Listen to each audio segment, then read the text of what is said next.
Good evening, ladies and gentlemen. Welcome to Friday night playoff football right here at Tiger Stadium at Grimm Park. We're excited to have you with us tonight, where Texas High is set to take on the Terrell Tigers. It's going to be a battle of the Tigers tonight. And so I want to thank you for joining us on this sloppy, rainy night, as it's going to be a lot of running tonight, less passing. As I was down on the field during pregame, as both teams were warming up and got a little wet. Joined in, Eric Aiken along with Zach Doty. And we'll bring in our special guest here in just a minute. How you doing this week, Zach? Doing pretty good. Can't complain. Yep. Great to start off playoff football. Playoff football, everything goes down to 0-0. It doesn't matter how you got here. It's win and survive and move on to the next week is the goal. And Texas High has got some big adjustments to make on defense, as they're going to be without one of their key players tonight. Ian Crite looks like it's going to be a sophomore Sheldon Harris starting in his place tonight. So I'm interested to see how he responds to this run attack of Terrell, as they're going to run the traditional wing T. So it's going to be interesting to see how the sophomore gets broke in tonight. Yeah, the running attack from Terrell is going to be scary. It starts with Chase Bingman, number 20 for Terrell, has 1,700 rushing yards, to over 2,000 total yards, 23 total touchdowns, I believe. Do you know who Deuce Vaughn is? Yes, from I Kansas do. State? Yes. That's who he reminds me of. Yes. 5 foot nothing, but has insane acceleration, very elusive, and can just score whenever needed. And I even saw, like, one of his plays, he was coming out wide. He's a threat on the long ball too. Ooh, that's kind of scary. Yeah. So with a defensive backfield up, Texas High, but I'm sure that they've worked on that all week with Coach Hawk and Coach Wilson, that do a great job on the defensive side of the ball. It's just, there's something special about those guys. They do a great job being co-defensive coordinators, and they understand each other's role, and it's been pretty special to watch. So tonight we got a special guest tonight that's going to join us, and we're really excited to have, after 2 weeks ago of some officiating that maybe or may not our fans agreed with. I got to disagree with most of the calls that I saw, but we're excited to be joined by Greg Aiken. Got several years as an official, got injured last year or this year? This year, and continued to play because Billy was blown away that you kept playing on on an MCL that was blown. And Greg, excited to have you as our rules analyst tonight, and hopefully we don't have to bring you in very often tonight. Well, I appreciate y'all inviting me, and I just look forward to watching Texas High hopefully win this game tonight. Yeah, it's going to be a fun night tonight, and as we talked in pregame or earlier this week, you swore not to be too hard on the officials, but you said you would probably be the hardest one. I will probably be harder than you and Billy, I will admit, but I will try to be fair. And a few weeks ago, I was texting you, both of you guys, and I probably wasn't too fair, but it was what it was. Yeah, and everything worked out. It did work out because, that's how Texas High got into they won the district championship, ended up with the #1 seed, and got to host the home game tonight, as 5A and 6A get to do that. 4A and below have to find neutral sites. And my wife was asking me about that last night. And I'm like, well, most of the time you're going to jump up a level in stadium size because people are going to travel well for the playoff games. And so, as you stated, it worked out really well. But let's go back to 2 weeks ago. You know, the call of the night was the 4th and 5 call that kept the drive alive for White House. Everybody's saying that he was clearly out of bounds, but you saw a different side of that. There was a second part of that play that most people missed, and even if you wanted to call him in bounds, when I was looking at it, I was watching on my TV, as most people probably are tonight, in the nice warm den of their house with a blanket and a hot chocolate. But he looked like he was 2 yards short of the line to gain on top of everything else. And so, I mean, there was a lot of calls in that game that were very questionable. So questionable that my phone starts ringing at midnight when Coach Stanford, I guess, gets out of his players meeting, asking me if I watched any of this. And I'm like, yeah, I'm sorry, Coach. And he's like, well, it is what it is. Let's move on. Yeah, that's the way it goes. And, and as you stated, there was 2 parts of that call. Everybody was going out of bounds. But you're seeing the other side of it. He was also never reached the first down, for those of you that don't know what line to gain is, but did not reach the first down. But as you stated, everything works out. We moved to tonight, and so You've even got your banana pudding tonight already, so we're good to go. Hey, it's going to be a good night. And I got to introduce you to the banana pudding because you didn't think it was a real thing. But I thought you were making that up every week when I would get to watch y'all. I didn't realize you actually had banana pudding up here. Have you tried it yet? I will. I'm saving it for the first quarter. First quarter. I got you. You just thought it was a Texas High folktale, like, oh, the mysterious banana pudding. Yeah. So they've had some adjustments over at Pleasant Grove's press box. So I promise you, this is the #1 press box in the area when it comes to food. I can promise you that. So we're really, really excited. Hey, a scoring update within our district. Crandall is leading Marshall 14-6. And I'm assuming that game started at 7 o'clock. So already 14-6 in that game. And as we move ahead in our pregame, just to look ahead a little bit, the winner of tonight's game will take on trying to get my notes. Was take on Everman, who won big last night. I think the score was 51-7. Yeah, 51-7 as Everman beat Seagoville last night. So not only a win, but an extra day of rest. And so the winner of this game is going to be taking on them. I know it's a 1 seed versus a 4 seed, and there's a lot of people that disagree with the 4 seed. 4 teams are going to the playoffs. There's a lot of people, but I'm going to tell you tonight, you don't want to go anywhere because I have a feeling this is going to be a closer game than we expect. This will absolutely be a close game. Terrell is not a what's their record, 5-5 or whatever? They are not a 5-5 team. They play a very tough district. Crandall especially. I was watching this game between Crandall and Terrell, and I was getting worried about that linebacker commit that goes to OU that plays wide receiver. And so whenever we got matched up with Terrell, I was very thankful for that. But I mean, this is still no show. Like I said, this running back core, 2 players with over 1,000 rushing yards. I mean, that's scary. Well, and I just got a tweet sent to me. Matt Stepp tweeted that a lot of people talk about these 1 versus 4 seeds, and there's big blowouts. But just a reminder, 8 4 seeds beat 1 seeds last night alone. So it's not a pushover game like a lot of people think. It's the playoffs in Texas. And so you can't just come in and take this team for granted. They got here for a reason. They're tested. It's 10 weeks. And I'll be honest with you, I think guys that have lost a little bit, there's a little fire underneath them a little bit to prove themselves. And so it's going to be interesting to see how Texas High responds.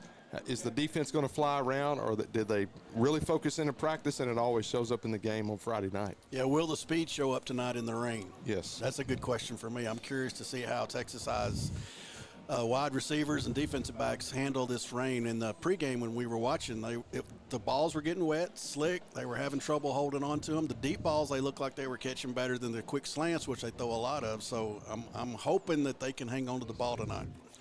And that's going to be a big deal. Looks like we got captains that are lining up for tonight. And so for Texas High, it's going to be John Jack along with Richard Jackson, the center. Both of those guys are seniors tonight, which will, no matter what, will be their last game here at Grimm Stadium.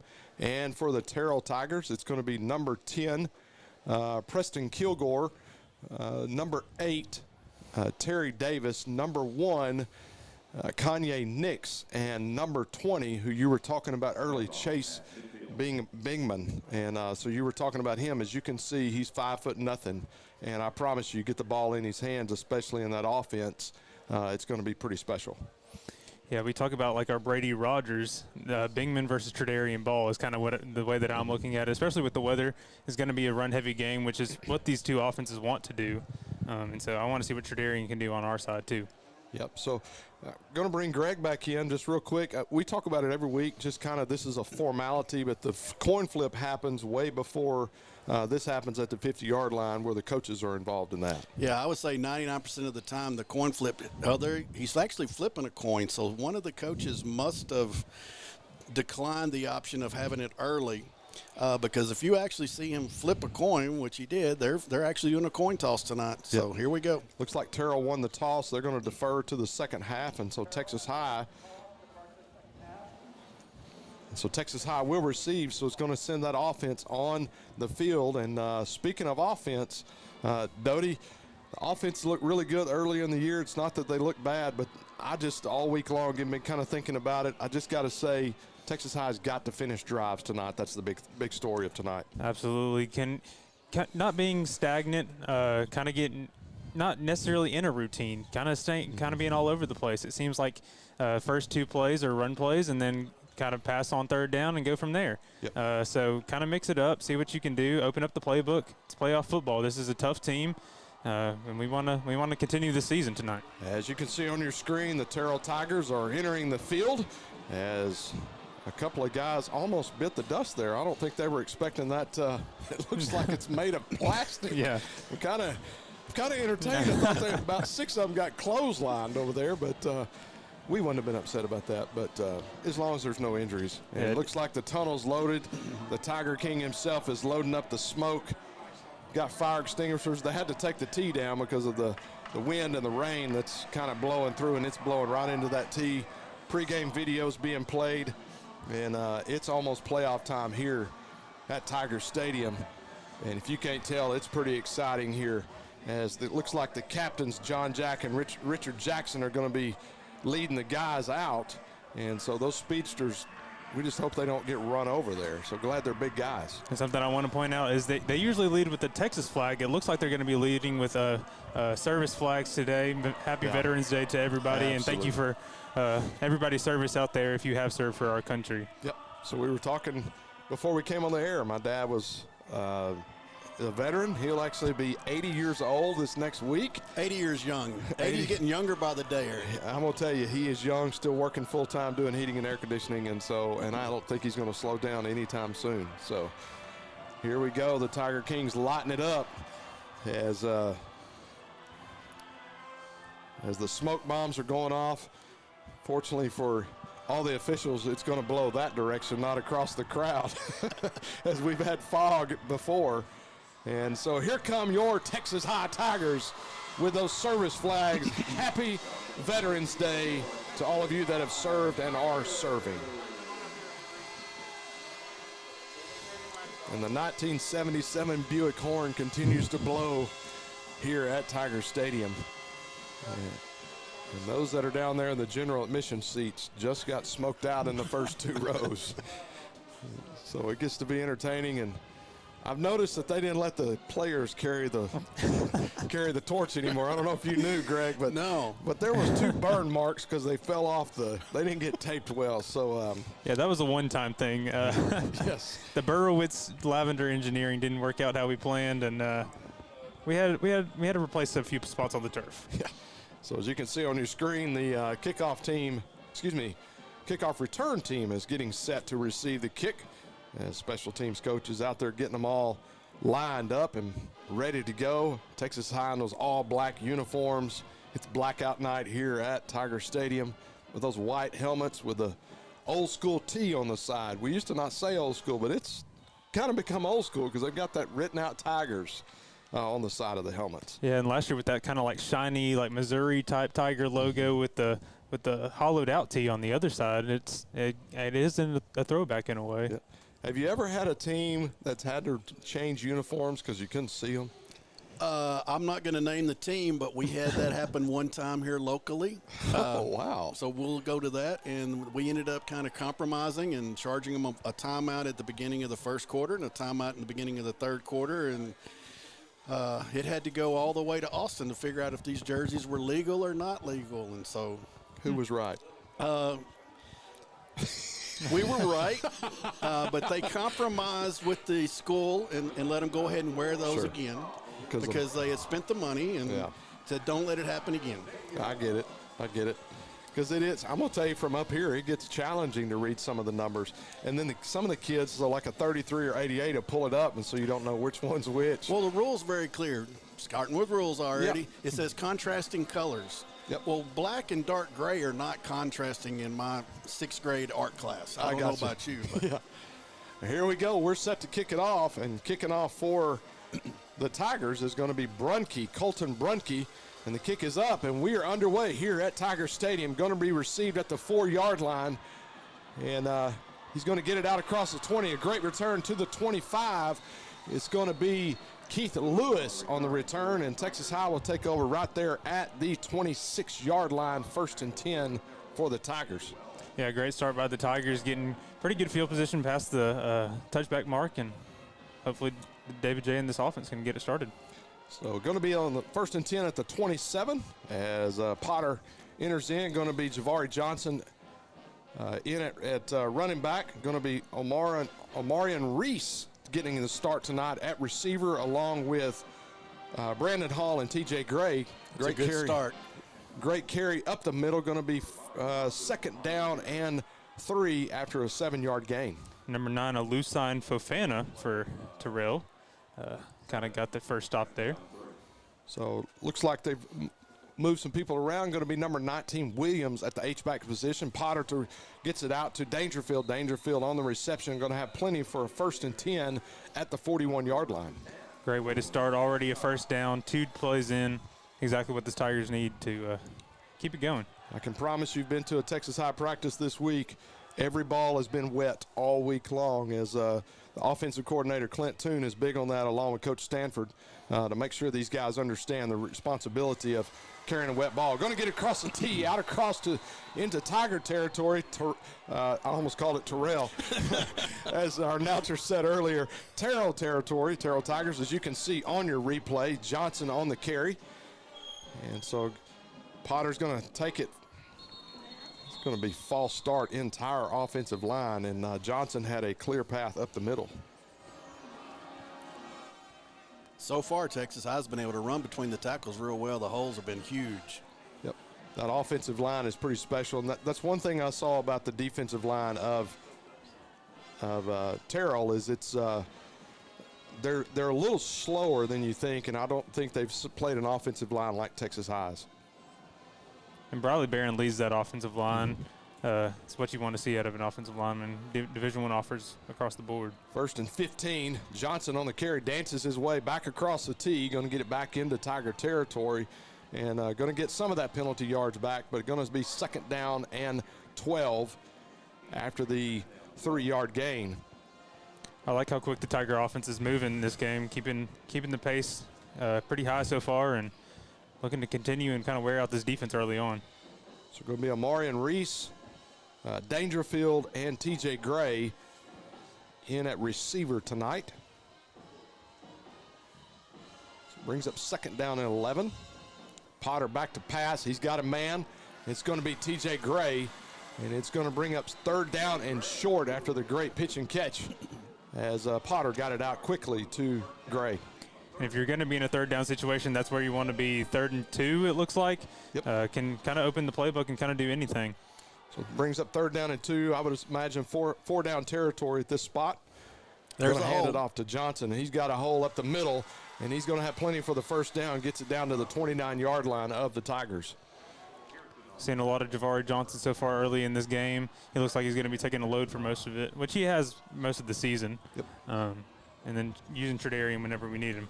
Obviously, ball is available tonight. He's just waiting his turn to come in. Going to pull the guard as he's going to get outside, and Johnson's going to be brought down as it had Holman out in front of him, but Holman couldn't get to the block in time. I think if Johnson's a little bit more patient on that run, he might have scored. Yeah, Jared Gujardo for Terrell coming up with a big tackle there.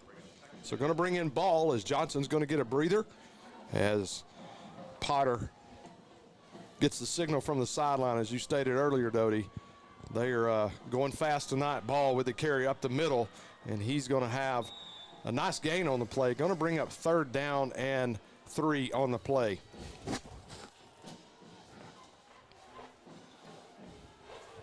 Yeah, you can tell that this offense has been working on it, moving fast all week. Coaches bringing them in whenever they need. So brings up 3rd down and 3.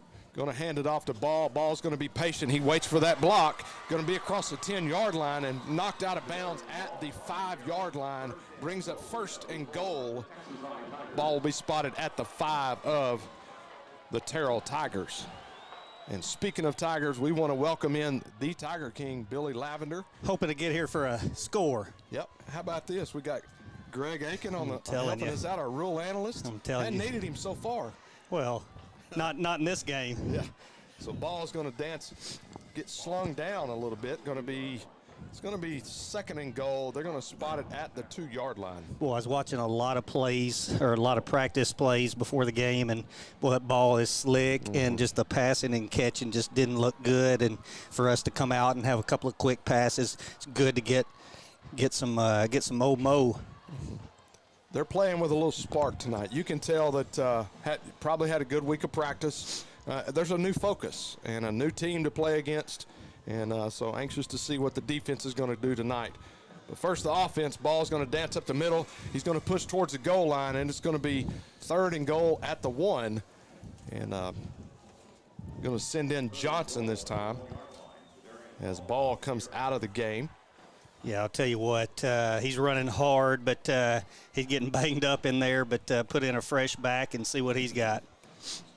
That offensive line, as we were talking about earlier, they've been blowing holes already tonight. And here it comes right here. Goal line stand or goal line push. Yes, sir. Touchdown, Tigers. Let's go.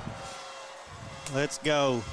Foot on the gas, and old Javari Johnson across for 6, boy. And you know, it wasn't all him. Thank God for those big guys up front, and it's a team effort. And so back in, Francisco Perez back in to kick for the Tigers tonight, and back in off of injury. So welcome back, Perez. Kick is up, and the kick is yes, sir. Good. And so with the 7:26 left in the first quarter, Texas High leads 7-0 on the opening drive. We're going to take a short break. We'll be back right after these messages.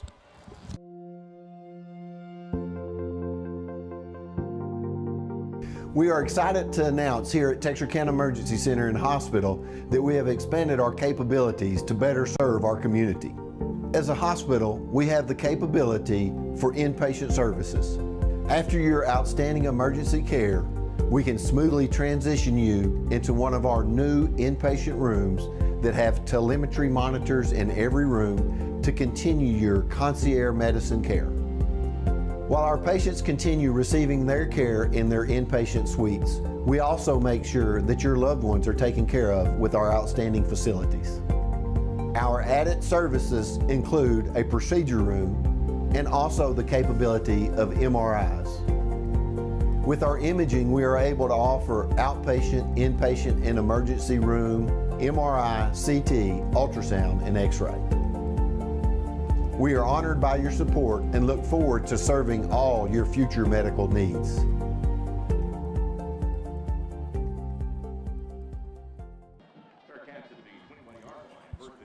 Welcome back to Tiger Stadium, and after Francisco's pooch kick, going to be fielded at the fair caught at the 21-yard line, and going to be Preston Kilgore on the reception. And so, Greg, we were just talking, if it's caught inside the 25-yard line on a fair catch, it goes to the 25 immediately? Yes, it goes to the 25. The only thing I'm surprised with is that they put it on the wrong hash mark, but let's move on. So it was caught on this side of the field instead of the left side of the field. And as you can see, that wing tee double guard on the outside. And first off, here we go, as it's going to be number 20, Bingham, as we talked about in the pregame. And you can see he can get loose pretty quick. 1st and 10 for the Tigers. Looks like they're running a hurry up right here. Yep, they do that a lot, and they kind of muddle huddle as Muddle huddle. yeah. You remember that? Kind of like Utter Brudder. No, it's muddle huddle. That's Yeah. what I don't remember it. No, Gus Malzahn. That's what he Oh. does. I mean, come on. Okay, all right. It's been a while. They're cheaters. Been doing it all game, right? So here we go. 1st and 10 for the Tigers. Ball is spotted at the 35-yard line, and it's going to be Henderson bringing his team to the field. Going to run it to the near Yes, side sir. and going to be brought down Tristan in the Powell, baby. backfield. Really good job of a read right there by Tristan, and not letting just kind of go around the block, and perfect form tackle. Before we get too much further, big time snaps and holds and everything big tonight. Knox Pilgreen on that extra point with the snap, and Worth McMillan putting it down. So I want to give them a little love. It's man, with mist and rain out there and that ball being wet, that's huge. The kicking game's going to be big tonight. And welcome back, Knox Pilgreen. Absolutely. Coming back off injury, so we're glad that he's okay. Davis on that last carry, and he's going to be dropped for no gain. Brings up 2nd down and 10. for the Tigers. As you can see, they go to that single wing, going to hand it off, and they're going to pull that guard to the outside. And Texas High is going to stretch the play. A really nice job by C.J. Brown to push them outside into where we had containment over there. It looked like Shatez Wilkerson, and man, that's a big play in the middle. So it brings up 3rd down for the Tigers. And if you're wondering which Tigers, it's going to be Terrell Tigers and Texas High Tigers, so it gets confusing. There you go. So here we go, 3rd down, and we'll call it 7 with 6:27 left here in the first quarter after Bingham was run out of bounds. And this is where Texas High defense is going to have to bow their neck. Going to be a pass and going to be a wide receiver screen as he's going to bring it back across the field. And he's going to find something, and it's going to be a 1st and 10, and going to have a penalty flag on the play, as it was going to be Kanye Nix on the reception. It's going to be a face mask, and they're going to tack on 15 right there. And, boy, you hate to see that on a play that we had snuffed out, and played really good defense over on the corner, and he just kind of got away from a tackle and got back this way. We kind of lost containment this side. Yep. So going to bring 1st and 10 on the reception, and they're going to add 15 yards to the end of the play. So brings up 1st and 10 as it's going to move the ball into Texas High territory. Ball will be at the 32-yard line after the penalties marked off.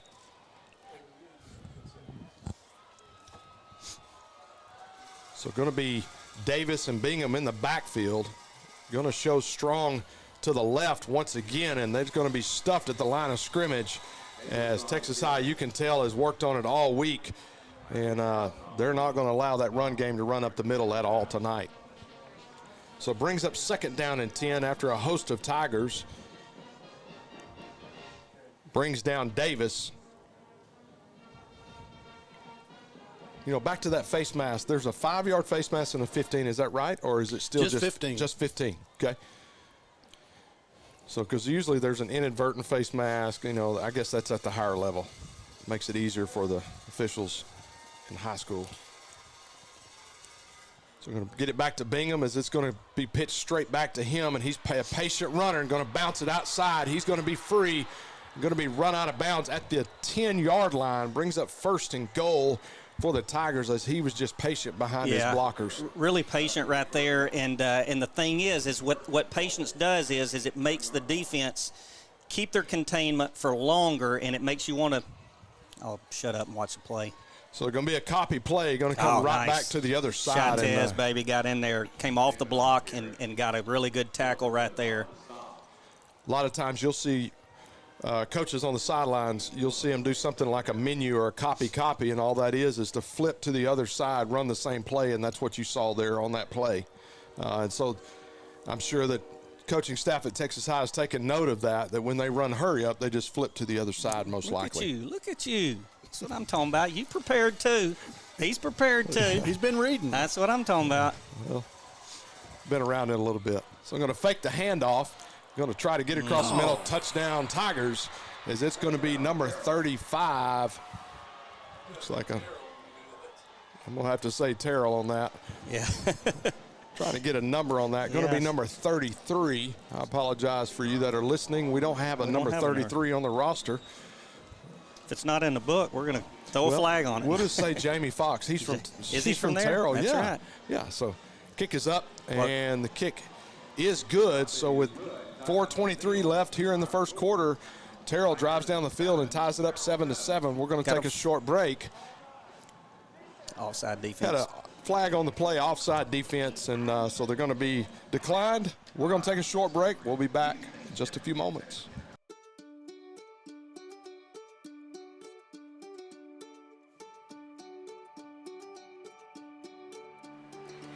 Life is busy, and we get it. The State Bank mobile app was designed to make banking more convenient for you. Check account activity, make transfers, pay bills, and manage your debit card in a snap. You can deposit checks from the convenience of your home or wherever life lands you. The State Bank app lets you organize your accounts, manage alerts, and easily email our customer service experts. Now that you have State Bank at your fingertips, you can spend more time doing what's important to you. Your family, your bank, State Bank.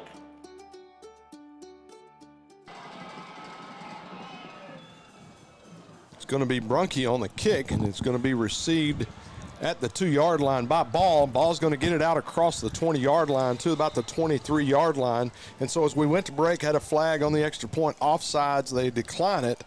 Greg, we were just talking because Billy was asking, is that not on the kickoff? So give a little explanation there. The only time you carry over a penalty is if it's a personal foul. So that's the only time, or a dead ball foul. Okay. So either way, that'll be carried over. The offsides, you just decline, you kick off from the 40 and keep the clock rolling. Those of you that are watching us on Facebook, there are several links that have been put in the chat. Those are false links and spam, so please don't click on those. Stay right here with us, as it's going to be Ball on the carry, and he's going to bounce it back to the left side and have a nice gain on the play. Brings up 2nd and 5. Yeah, really, he showed his patience right there, and that's special for a freshman to really show some patience like that. But, if he just runs up in there and tries to make a hole, he gets 2 or 3 yards, instead gets about 5. We're going to try to keep you updated on scores from around the district tonight. And Potter back to pass, and he just overthrows his receivers. Dangerfield, I think he might have scored on that. Yeah, if he puts it on the numbers, but like we're going to say tonight, boy, that throwing that wet peel like that, it could go anywhere, and especially when you're trying to fit it in a small space like that. So Lovejoy leads White House 17-6. Melissa over Hallsville 7-0, and Longview trailing Crosby in the first quarter 15-14.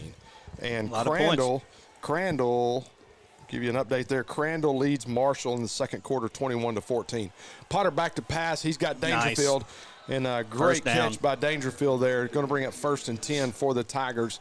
Ball will be at the 37-yard line. Eric, those are going to be the ones that are going to be really, really tough on defenders right there. It's not the ones that they're running slants and stuff. It's the stops and trying to cut on a dime. And when you're playing 10 yards off of them, when you're playing 7 to 10 yards off of them, and they keep backing up, the slant's fixing to be money all night long. Yeah, something we can't do, and is just a pre-snap penalty.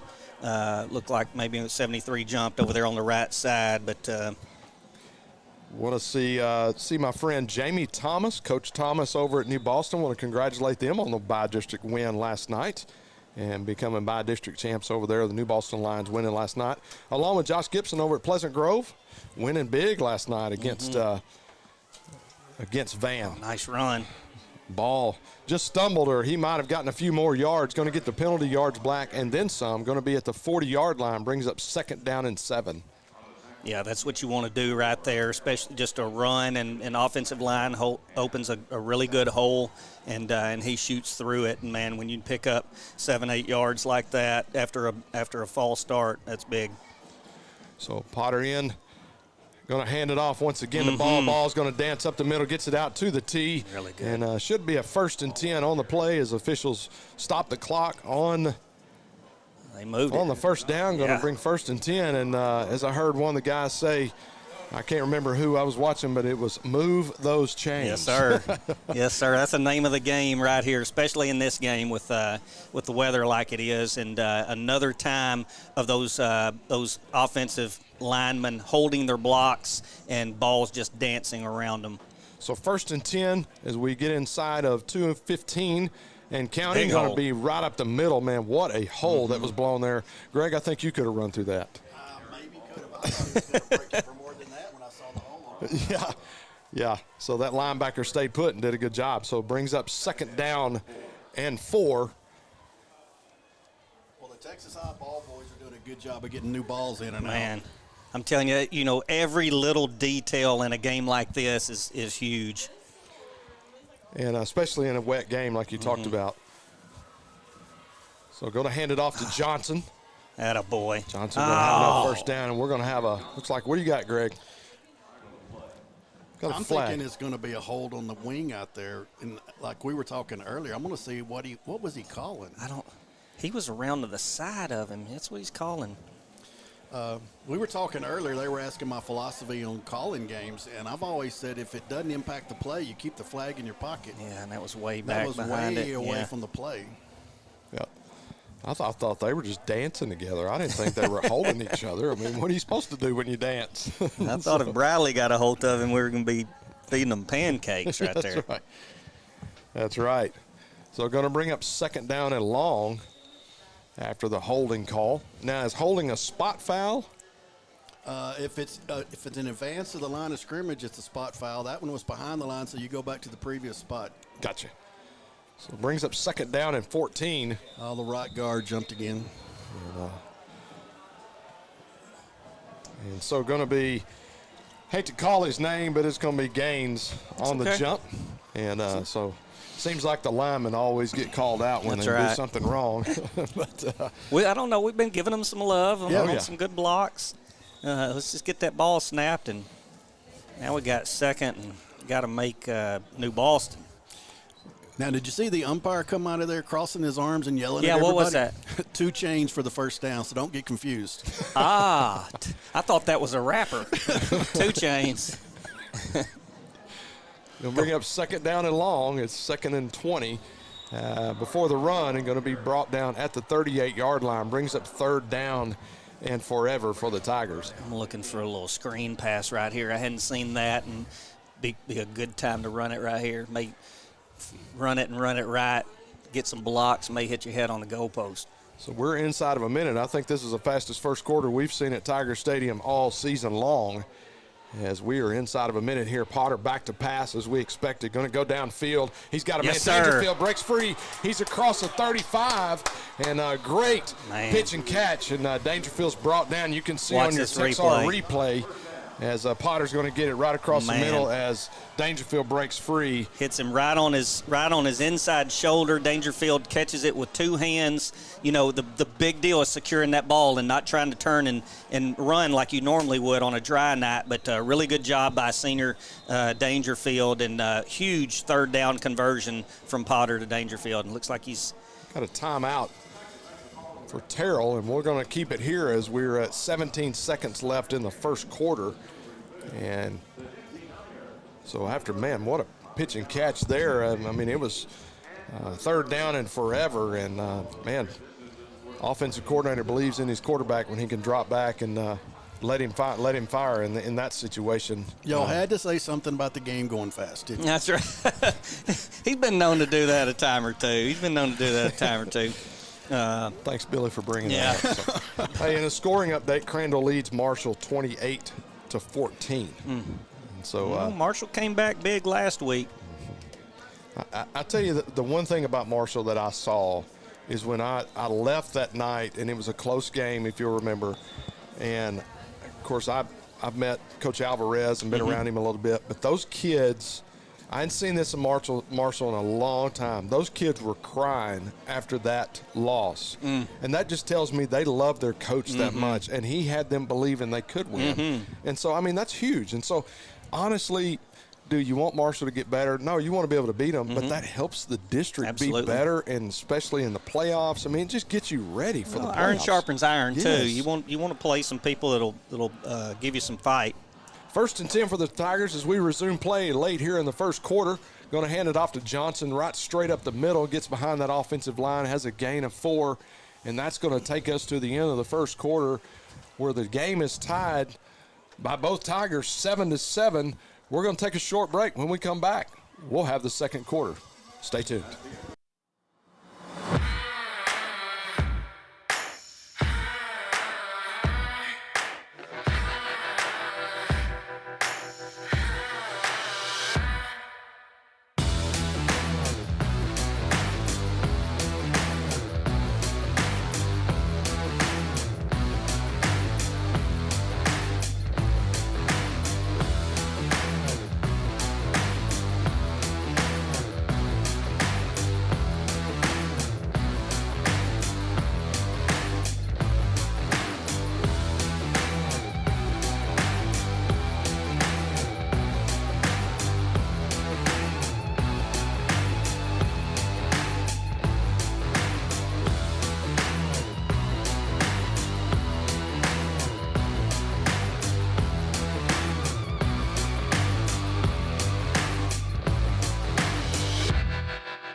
Welcome back to Tiger Stadium, where score is knotted at 7-7. Eric Aiken, along with Billy Lavender and Greg Aiken here as we begin the second quarter. Cousin Greg.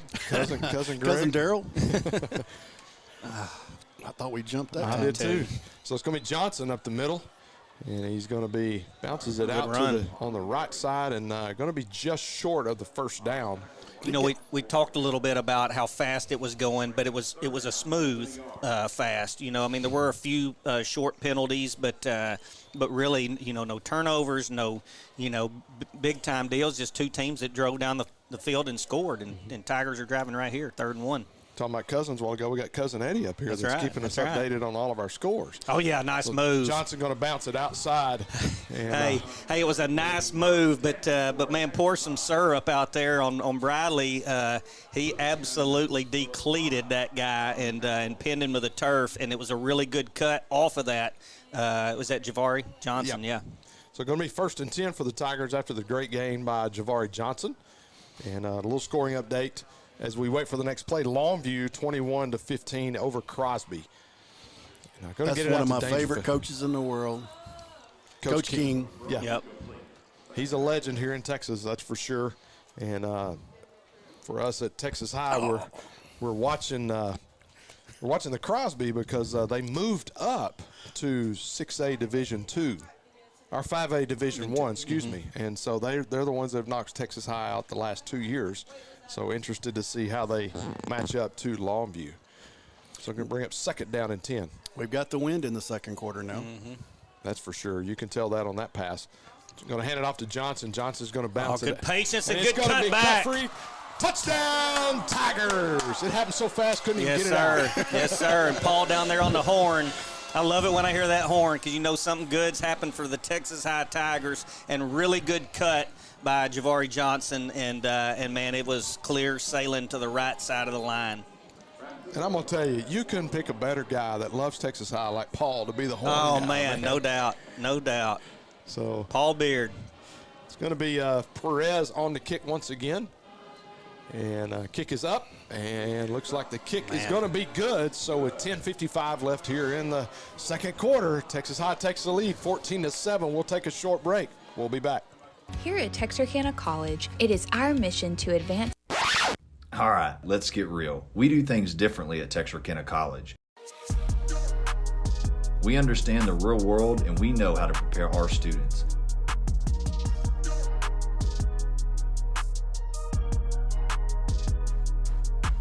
Whether you're starting right out of high school or starting over, there is something for everyone at Texarkana College. Learn more at texarkanacollege.edu. Whether you're looking for a new garage door or just need repairs, Overhead Door stands for excellence. With a complete line of garage doors and openers, plus expert service you can trust. Beautifully designed, beautifully crafted, trusted for more than 90 years. Always look for the Overhead Door logo to be sure you're getting the genuine, the original Overhead Door.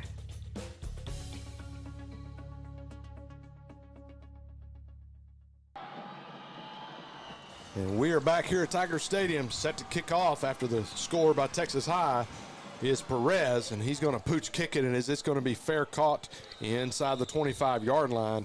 And Greg, we'll see this time if he gets it at the right hash. Kilgore on the fair catch.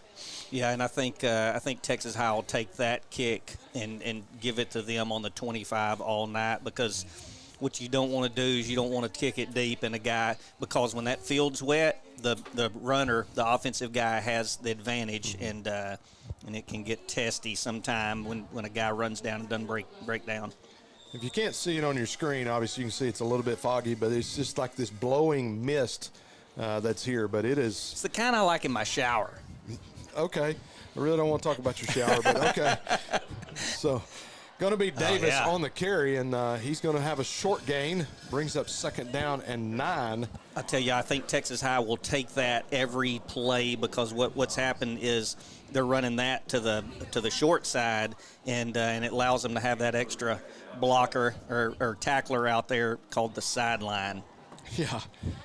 So, but 10.5 minutes left here in the first half as they run the play in. It's going to be Holmes running the play in for Holmes running the play in for Terrell.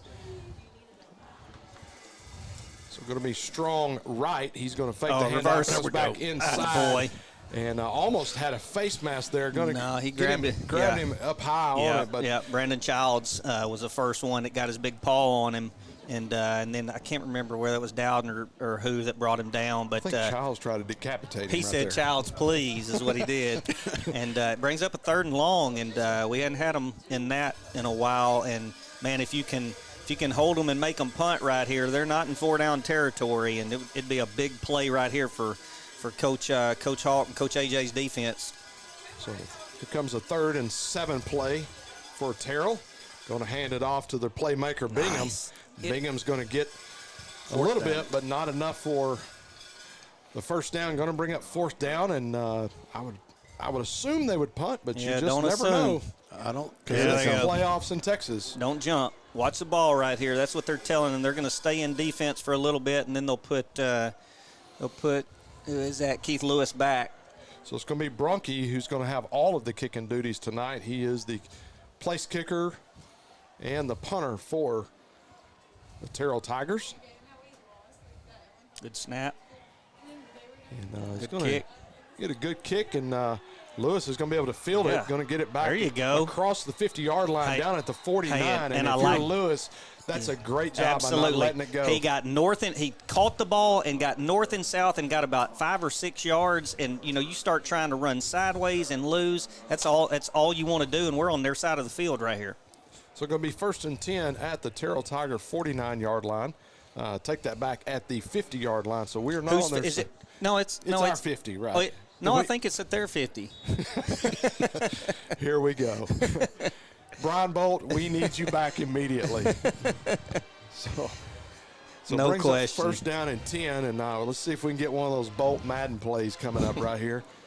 Yep, that was Bolt. Is that Bolt?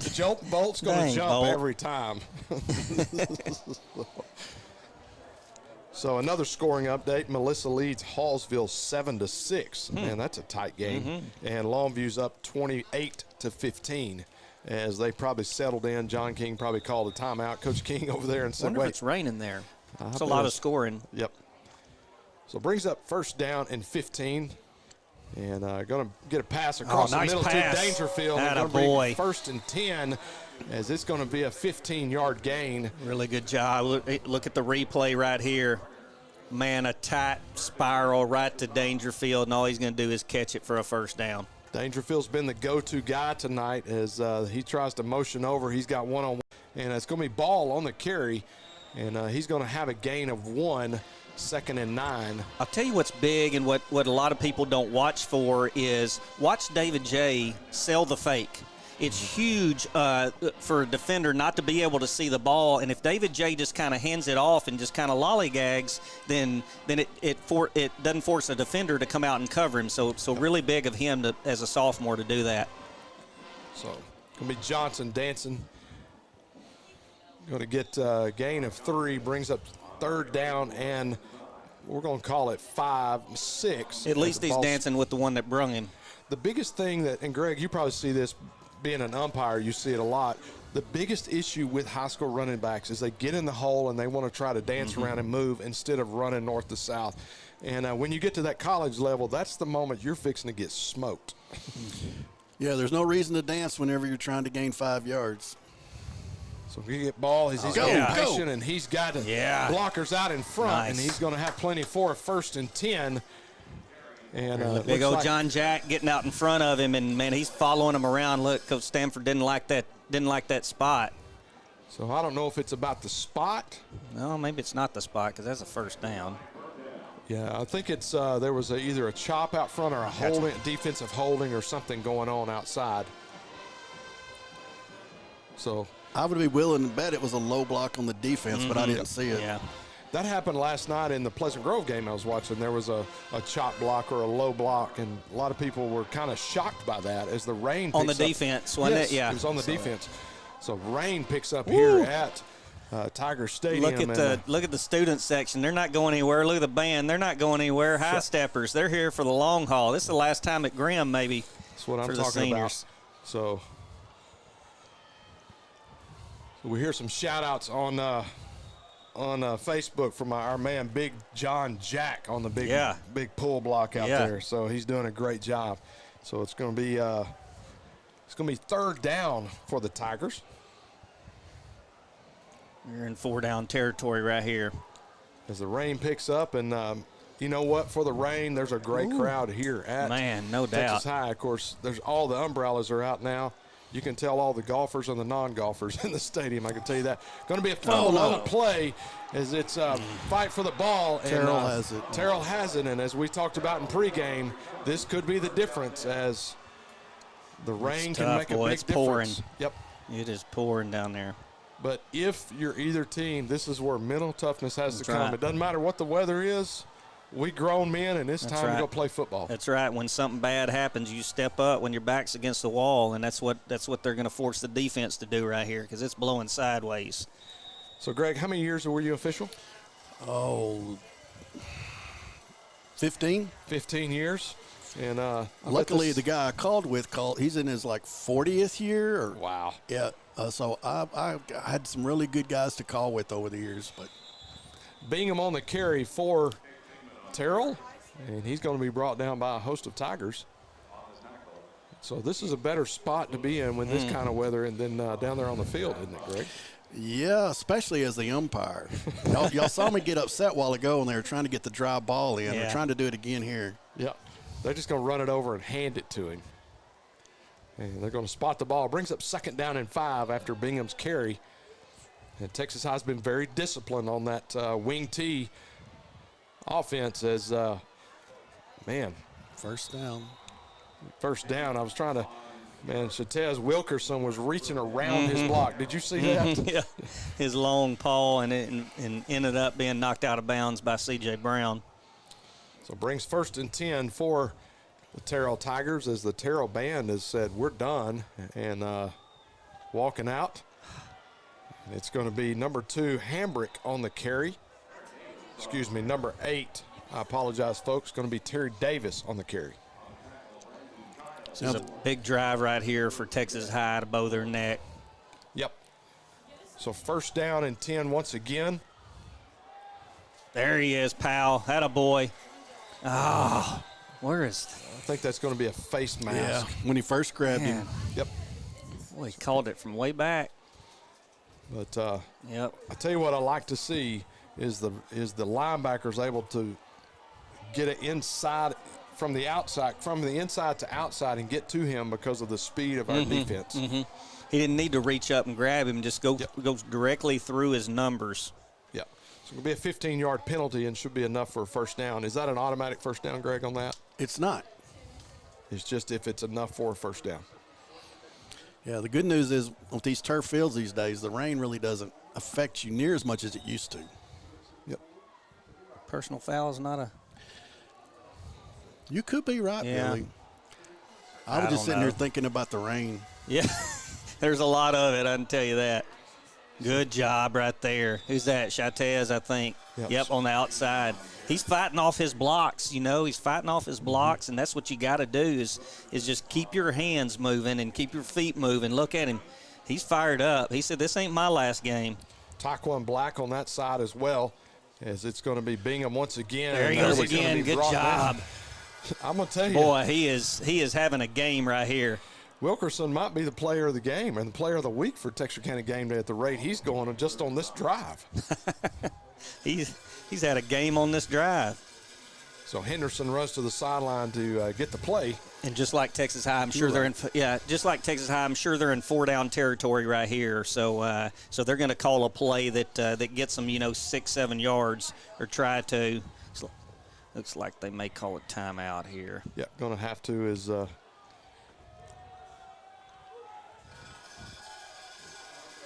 Timeout. All right, so I got a question for you, Greg. Official is standing back, got both arms out with fists clenched. What's that signal? That's signaling a substitution. Okay. And once you see the substitute come in, you're supposed to give the defense 3 seconds to make a substitution. Now, if they begin to make a substitution, I've seen a lot of teams use this as a ploy, but they slowly jog on the field. I saw that. Man. And then they tap the guy on the shoulder, and then he turns around and slowly jogs off. Man. Then the play clock runs out, and then the team on offense is upset because you've called a delay game on them, but that's the rule. Yeah. Yep. But if you see no substitute after 3 seconds, you back out and go. I saw that a lot in college last week. I don't know what game I was watching, but I mean, just lazily jogged in and then lazily tapped the guy, and he's like, "Oh, are you in for me? It looks like you want some coffee or something like that." And then he turns around and runs off, and then they have to either call a timeout or don't get the play off. And the second question I have. Uh-oh. Is because this happened 2 weeks ago. The good thing is you're at least 50. You're at least 50% already. We'll do this one quick. Maybe. I've seen this tonight as well as 2 weeks ago. Is they're running the play starts and the chains are not set. What is? Yeah, the chains themselves don't have to be set, but the down marker at least has to be set. Oh my gosh! So he's going to break free, and Bingham's going to be scored, but we've got a flag back on the here. back here. Good. Holding on about the 34. Yes. Yep. They've been doing it all game, Eric. I know. That's what cheaters do. Chatez coming back in. That's Tim Austin out there on the corner. Yeah. That was a big Yeah, because now it's gonna take them back, and it's gonna be about 3rd and 14 or 15, somewhere around there. Yeah, 3rd and. So Longview and Crosby are at the half. It was behind the line of scrimmage. So you go back to the previous spot. So Longview and Crosby are at the half, 28-15 Crosby. Crandall leads Marshall 41-27, so Marshall's making a step back to 28-15 Longview over Crosby. Yep. Hey, 2 weeks ago, were they starting it before any of the chains were set? Yes. Correct. Yeah. Correct. So that was a little frustrating for us in the booth because we were like, I think you're supposed to have those set. So as long as you have just at least the down marker set, you can go. Bring up third down. Double pass. Double He's going pass. deep. And he's going deep. But he pushed off. But, nice job. Man was hey, defense was there. That's huge. That's huge. And that was Josh Stewart out there. And you're going to see this replay and just disciplined football. And he's got his head on a swivel, and he was right on him, except for being shoved at the last minute. But I'm telling you, that's big for guys, and it's not a huge shove to where it looks bad. But boy, if you can just give them a chicken wing right there, you can get it's not going to be called a lot. So 4th down and 19, as if you heard in our pregame, Doty brought that up, where Bingham is not only a runner, but he can throw the ball, and they're going to go for it here as they've got trips to the left to stack. They're going to go with a reverse and a pass, and he's going to run the ball, and Childs is going to chase him out of bounds. Head away. And they're going to throw a flag and say it was late as he was headed out of bounds. Man, and the guy that's standing right beside him didn't call it, but I'm not going to say it was a bad call. It's clearly a judgment call. I'll let the coaches down there say that. I know that Hawk is not happy about that with Childs. Automatic first, too. Man, that's a Huge. tough, man. It's just one of those game-changing plays where your defense has really buckled down and done their job, and you just kind of lose. Hold on. What we got going? So it's a dead ball foul. Yes, sir. Love it. Let's go. First down. So it's a dead ball foul, which is after the play. And so it's going to be 1st and 10 for the Tigers. I'm a little confused, and this is why we have our real expert here. I don't know that he's going to see that very often, do you, Greg? Yeah, so. Well, the question is, and I wasn't watching it that closely because I was just looking at the first down marker thinking we've got him stopped. But if the tackle started inbounds and then he ran him out of bounds, you could have a live ball or you could have a dead ball if it was completely after he went out of bounds. So I'm thinking the officials are talking about it now, and Coach Stanford, it looked like, did a really good job of lobbying down there. Yeah, absolutely. Bringing their attention to it. Was out here, I guess, in the white at least. Yeah, so it was It was really, really close. That's all they're I'm going going to say. to move them back half the distance to the goal, right? Yep. It happened right there at that new spot in the white. I don't know why that new spot is there in the white. That's why it's there. That is why it's there. Look at there. Whose ball is it? That's our ball. Yeah. That's right. So it's going to be 1st and 10 as the ball goes over on downs. Good to help out every now and then. As it's pie night here at Tiger Stadium where we have 3:14 left in the first half. Stopped it 2 seconds sooner. It'd have been John Knight. So just getting word that down in Longview, Taylor Tatum has 4 touchdowns in the first half alone. Wow. So he's all the scoring for the Longview Lobos, 28-15 as they lead. Going to be Johnson up the middle. Good cut to get outside, too. After the break, they're going to take full advantage of it as we near 3 minutes left here in the first half. Well, I tell you, it'd be huge if the Tigers could mount a drive right here, and you're going to see this play right here. Nice job. See him cut off of Bradley's block right there. So bring 2nd down and 2. Is this going to be Johnson straight up the middle once again? And if I'm Texas High, I'm not going to say what a coach should or shouldn't do, but I got to stick to straightforward. That's the shortest distance between 2 points, right? There you go. That's what they told me in geometry. Geometry. One of those. One of those. I think that was a combination of geography and geometry. Yep, it was over at Arkansas High. It was a crazy class. Yeah. Oh, go. Oh, Johnson is going to break free, gets across the 40, 45, going to be brought down at the 46-yard line. 1st and 10 for the Tigers as the clock will stop with 2:23 left. Nice replay right here. Man, who's down there on the replay? They got it going on. Every time I see a big play, yeah, shout out down there. They got the replay going, and, man, we're full steam ahead tonight. Playoff form is what we are. TigerVision taking care of us. Ball's going to come in the game as well as Joe Miller at the H-back position. You got a wheel route going up the other sidelines. A man down the middle is Dangerfield, and it is in and out of the hands, and the wheel route was wide open if he hits ball. He missed that wheel route, but he threw a really, really good ball to Dangerfield down there. And man, shout out to I think it's number 1 for them, maybe Kanye Nix, a senior for Terrell, and he just throws his hand on to Dangerfield's hand right about the time he connects with the ball. But man, really good play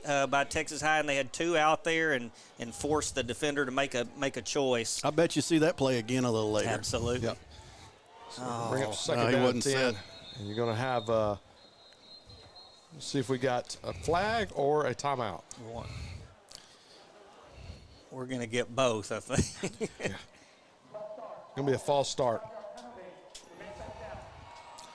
We had 3 or 4 Tigers that weren't set before the snap even happened that time. I think Dangerfield out wide was kind of shielding, wanting to, number 8 was wanting the signal. He didn't get the signal, and as he was doing that, they snapped the ball, and it caused a false start. So Marion Reese, T.J. Gray, and Xavier Dangerfield in at wide receiver along with Ball in the backfield as Potter gets a signal, tells his offensive line, going to and Joe Miller in motion and going to fake the handoff, going to have a comeback route. Yes, sir. T.J. Gray. What a call. He's across the 50. He's across the 45. Going to break it outside as Get he a block gets across right the here. 45 to the 30 Nice and job. run out of bounds. Hey, really, really, really good play call, but even better execution. And watch here, man, you got Joe Miller out there blocking, and Gray comes right through the ball, and then he's just making things happen out there. That's what you call, folks, an athlete. Yes, sir. Billy? Well, that's what you call them, right? Number 8 did a good job. Yes, he sir, could have had a Dangerfield. blindside block up there on the top side, and he let it go. So going to be ball, going to be run down from behind as somebody clearly missed their block as it's going to be Preston Kilgore. Almost looked like he grabbed a little horsey collar. But anyway, we're going to get a timeout right there on Texas High. And minute 39 left. Yeah. The Tigers marching and up 7. It's huge. So we're going to keep it here. Texas High leads 14-7, minute 39. And, man, exciting first half so far. Man, really exciting. And this is what you want. This is who did the Tigers get, or Texas High get the ball first? No. They didn't, so they'll get it first in the second half. So this is a really, really big they did get it. I think Texas High did get Texas the ball High first. got the ball. Yeah, so I got it will you. be Terrell sorry. deferred. Yeah, so Texas High would really like to go in, get a touchdown right here. They're going to have to kick off to Terrell in the second half.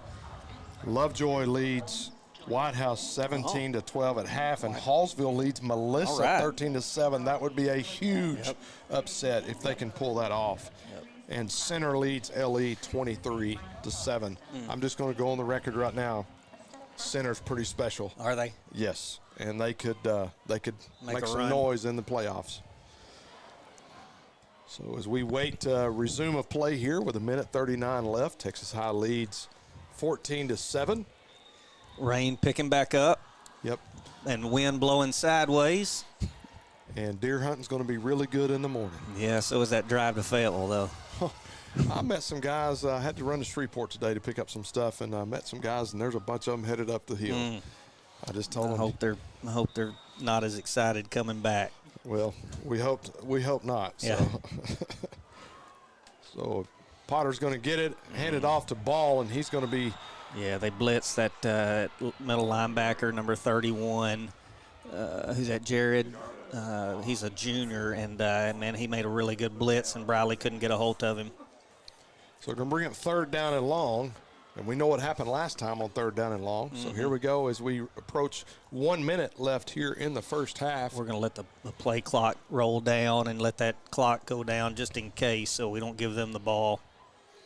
So it's going to be third down and 14. Potter's back to pass, and he's going to be brought down to the backfield. He's going to fumble it and get on it, Briley. Nice job. Briley's going to get on it. Nice job by Briley Barron, man. He comes off his block and gets around there, and he says, I know how to get this slippery peel right here, and it's going to be fourth down, and the Tigers going to come out to punt. Going to have a timeout. Yeah, I wouldn't be surprised. That's what I was wondering why they didn't call, but I think they did, and I think they're going to give him some more time on it if I see him coming across like that. He's gonna want to add some back on. Please reset the game clock. 47 seconds, which is a correct call. Yeah, it gives us enough time for a pick six. So it's going to be fourth down and. Oh, that's right. It's our ball. Never mind. I was thinking it was their ball. Sorry. Sorry. Sorry, David J. No pick six when you're punting it either. Yep. I don't know. We may run them. So who you got tomorrow? And I know you're for Arkansas. How do you feel about your opportunity tomorrow or chances? I think we've got a chance, but I think it's slim to none. And I think Slim, I saw him just leave town. So, no, I have no idea why LSU's only favored by 3.5. It's, I know they're coming off of a big win over Alabama, but right now they're playing a lot better than us, and I think our quarterback's still hurt. So who knows, though? You get them up there in the hills with about 33 degrees and me up in the stands hollering, and you never know what's going to happen. That's right. So Center and LE. LE's closed the gap. Center leads 23-15. Nice snap, Knox. So going to be Perez on the kick, and it's going to be Nix. Really good job by the punt team, and Coach Greer's got his guys rolling out there. 38 seconds left here in the first half. Once again, Texas High leads 14-7, as you can see on your Commercial National Bank scoreboard. As we await play to resume here at halftime, we won't have, well, it looks like the band might be doing something. I'm sure I don't think the drill team's going to be kicking tonight, or I don't know. They've been over there kicking. Yeah. So I believe the band's going to come out and do something. I'm not really sure. I think the Terrell band, it looks like that they're all, so we're going to have a halftime show. Man, the show must go on. And then the show must go on. As much money and time as these mamas and daddies sir. got into it, y'all Yes, going to sir. perform tonight. Going to hand it off to Bingham, and as he's going to try to cut it back inside, it's not going to work. And Billy on that one, Henderson pitched it back and then turned into a blocker as the quarterback. Yeah, that I used to see that, and I saw that earlier in the game that LSU used to run that. Jamarcus Russell and those big quarterbacks, so they try to get we're going to have a hold right here in the backfield, I believe. Going to be Davis on the carry with 14 seconds left here in the first half. Beep, beep. Going to back him up here. They've been doing it all game. Glad they caught him right there. 10 yards in 10 seconds. Yep. Will they run it off right here? Because the clock was running whenever he had the hold, inside a minute. Yep. Good to have Greg. Every once in a while I'll get one right. Hey, that's what Coach said, too. Yeah, that's why he calls me at midnight. Yeah. Yeah, no. I'm surprised Terrell is trying to run the ball here. With the wet ball and 30 seconds to go and you're 80 yards away, just let the clock run out and come out and fight another day I've here in a seen minute. I saw it. So how about this one? Brian was talking about last week, Pine Tree. 40-something seconds left. They've got a drive going with 2 timeouts. It's not raining, no wet ball, and lets it run down to 3 seconds left. Yeah, and just calls and he was just like confused, like, why are we doing this? And they're going to let the play. 4.9 is where we're at. So here we go. Clock It's will going to start be at the second snap. down and long. Yeah, he's cranking it. Man, can't believe they're running a play. And they're going to run a play here. Going to hand it off to Davis, and Davis going to be brought down the backfield. And with that, that's going to do it for the first half here at Tiger Stadium as Texas High leads 14-7. We're going to take a short break, but don't go anywhere as we're going to have an amazing halftime tonight in all of this wet weather. We'll be back after this. Stay tuned. A shield against the elements. Comfort in the midst of chaos. Shelter in the aftermath of destruction. For 75 years, Shelter Insurance has remained true to our promise to be there when you need us most. This is the heartbeat of our company, our why. Shelter Insurance. For your auto, home, and life. In Arkansas, see Brian Bolt for a free insurance review. You've spent years working hard to create your financial security. Reward yourself with a checking account designed specifically for you by a bank that shows you the outstanding level of customer service you deserve. With State Bank's Elite Checking, you can qualify for a competitive rate of interest, no monthly service fee, free checks, and superior customer service. Let State Bank be your bank for service, relationships, and living life to its fullest. Texas A&M University Texarkana has brought the excitement of college athletics to your hometown. Our student athletes come from right down the street, across the country, and around the world to compete in tennis, soccer, basketball, baseball, softball, cross country, and volleyball. Come cheer on the Eagles and experience the action-packed thrill of TAMUT Athletics. For scheduled information, visit TAMUT Athletics on Facebook or visit www.tamuteagles.com. Your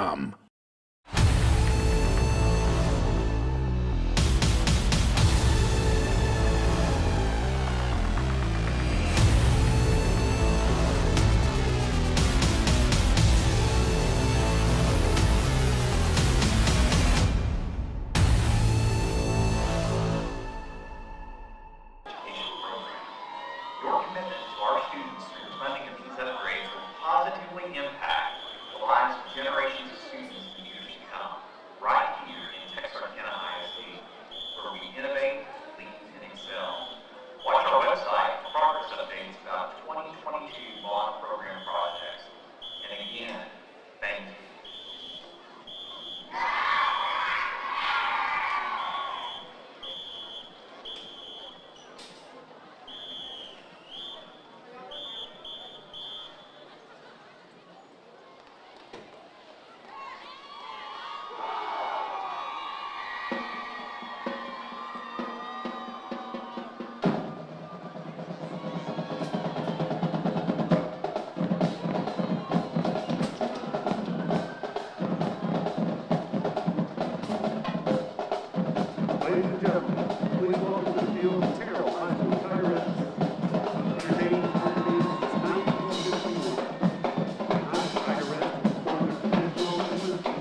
Ladies and gentlemen, the Texarkana Independent School District proudly presents for your halftime entertainment the award-winning Texas High School Tiger Marching Band.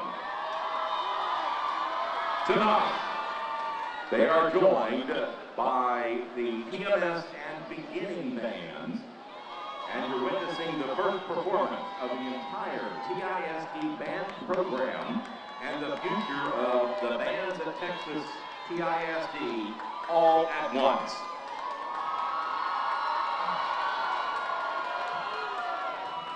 Drum majors are senior Caitlin Coburn and TMS drum major Arcadia Nelson. Tonight we'd like to perform A Blast from the Past from 1982. And feel free to sing or dance along. Ladies and gentlemen, the band programs at all of the Texas Independent School District.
ladies and gentlemen, the band programs of the Texas Independent School District in Texarkana.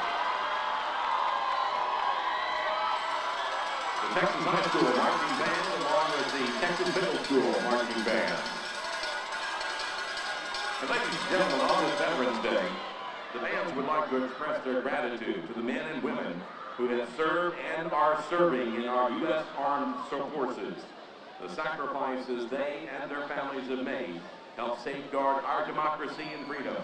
We dedicate our performance tonight to all of you. If you are a veteran, please stand up and be recognized by the band program.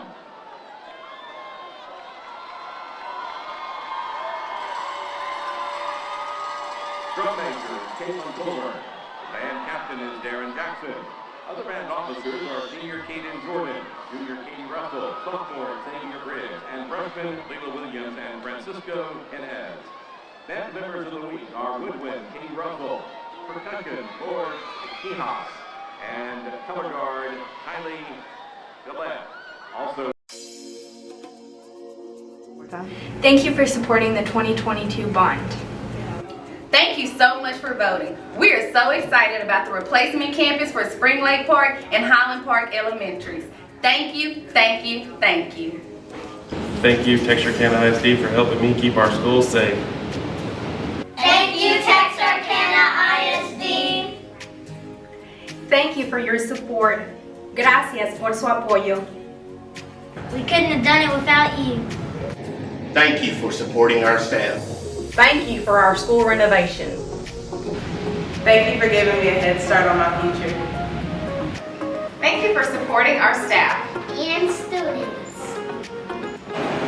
Thank you for supporting career and technical education.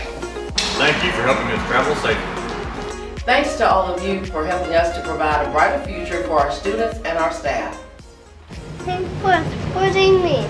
Thank you for supporting me. Thank you for supporting me. Thank you for supporting me. We want to thank our Texarkana ISD community for its support of the TISD 2022 bond program, the safety and security upgrades, the school replacements and renovations, the new buses, and the enhancements to our career and technology education program. Your commitment to our students through the funding of these upgrades will positively impact the lives of generations of students in the years to come, right here in Texarkana ISD, where we innovate, lead, and excel. Watch our website for progress updates about 2022 bond program projects. And again, thank you.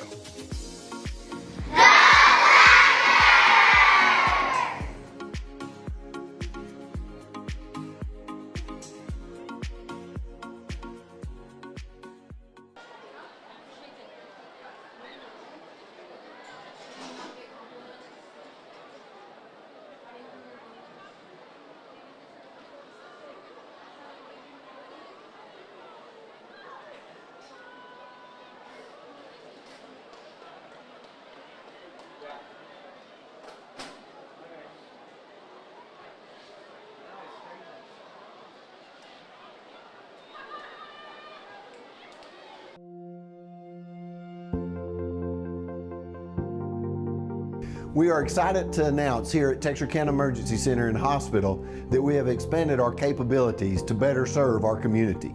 As a hospital, we have the capability for inpatient services. After your outstanding emergency care, we can smoothly transition you into one of our new inpatient rooms that have telemetry monitors in every room to continue your concierge medicine care. While our patients continue receiving their care in their inpatient suites, we also make sure that your loved ones are taken care of with our outstanding facilities. Our added services include a procedure room and also the capability of MRIs. With our imaging, we are able to offer outpatient, inpatient, and emergency room, MRI, CT, ultrasound, and X-ray. We are honored by your support and look forward to serving all your future medical needs.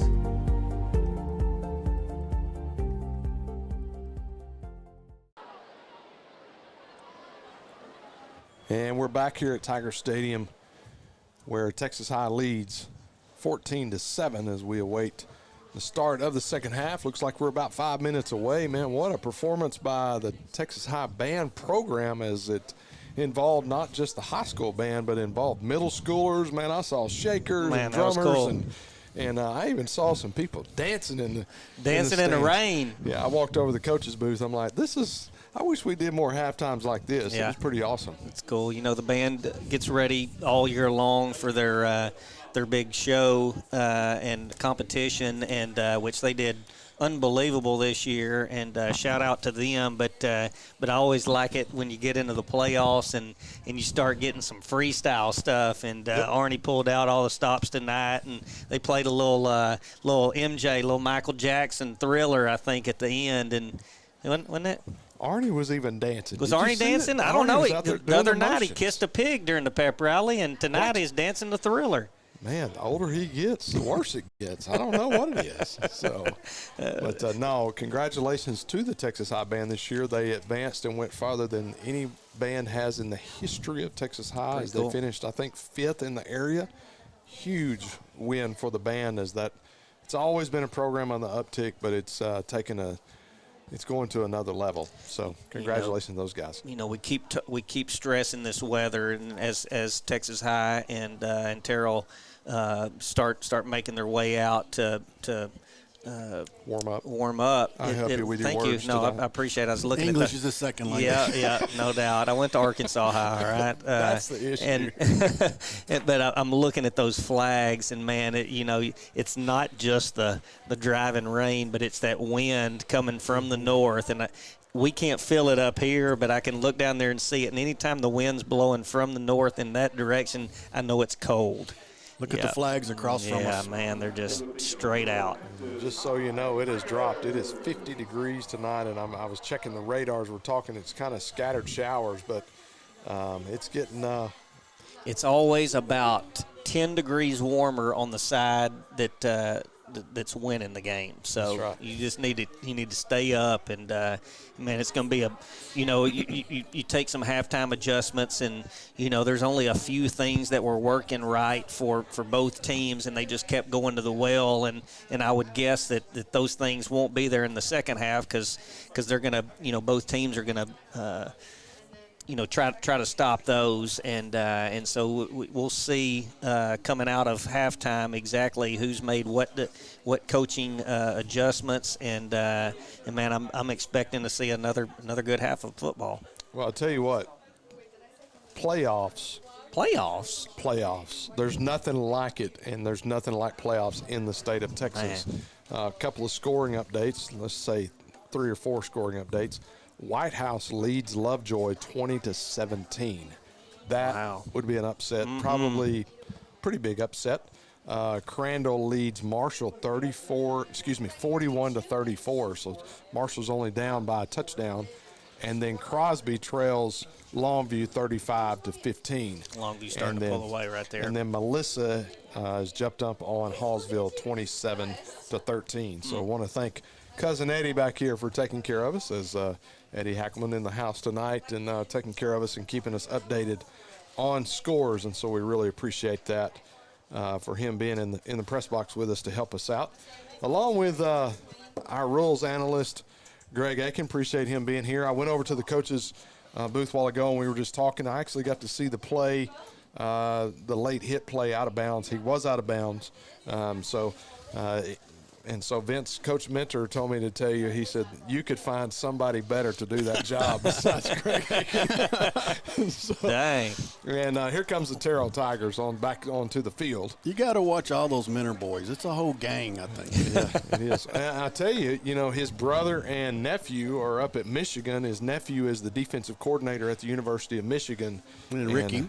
Yep, and they are having a phenomenal season on the defensive side of the ball there at Michigan. So it's kind of on my bucket list to go to Ohio State and Michigan game. The shoe and the big house. Yeah. So got a buddy of mine, I was telling you guys at halftime, that kicked there.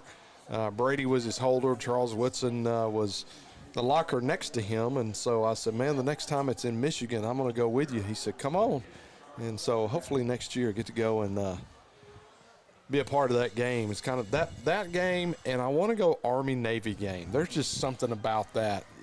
It's a run game, but there's the nostalgia of that game I think is pretty special. Eric, Texas High's kicking, and they're kicking dead into the wind, so I'm expecting something low and not up in the wind. But Texas High will have the ball in the fourth quarter, which will be big. So if they can – With the wind. With the wind, sorry, yes. So Perez on to kick for Texas High as we begin here in the second half. And, folks, games are won and lost in the playoffs in the second half as I look to see them kick it once again to Kilgore right over here at the 30-yard line as they'll try to get inside the 25-yard line as we wait on the chain crew to get towards the correct end. And so whistle has blown. Perez approaches the ball, and we are back underway here at Texas High. And it's going to be inside. Ball is on the ground, and because of that fumble, it's going to be between the 30 and the 35-yard line. Going to call it the 33-yard line where Terrell will take over 1st and 10.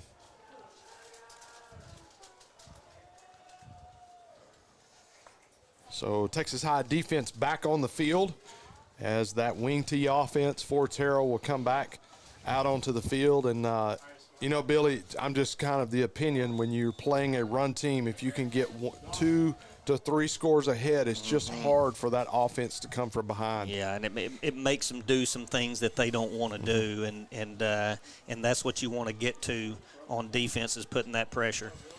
So going to run it outside to Davis. Davis is going to have a lane, and he's going to run right past the Tigers, and just like that, it's going to be a tie ball game.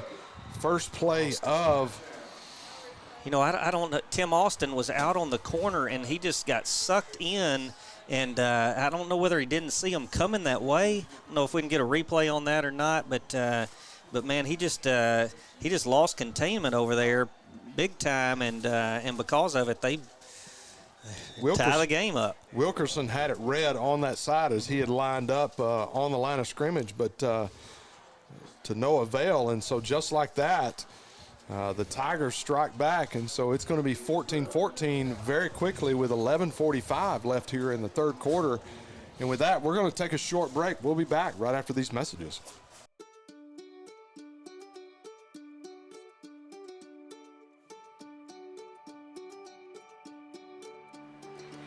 Life is busy, and we get it.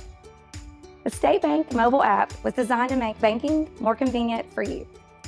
Check account activity, make transfers, pay bills, and manage your debit card in a snap. You can deposit checks from the convenience of your home or wherever life lands you. The State Bank app lets you organize your accounts, manage alerts, and easily email our customer service experts. Now that you have State Bank at your fingertips, you can spend more time doing what's important to you.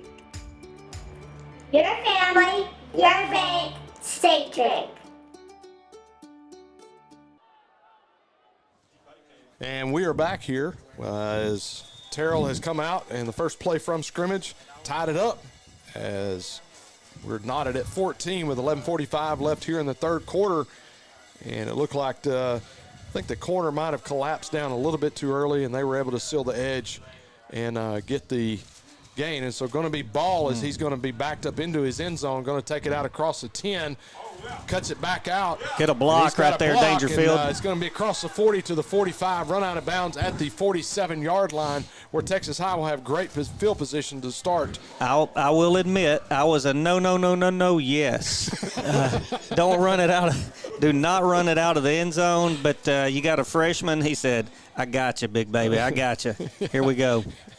He said, no, yes. Hey, and we got it on their side of the field, right? Yeah, they're going to say he stepped out at the 50-yard line. Their 50. Yeah, their 50-yard line, but we're going to take over on our 50-yard line. So here we go as the Texas High offense jogs back on the field. As they're on the field probably a little bit earlier than expected. High snap, going to be brought down by Potter.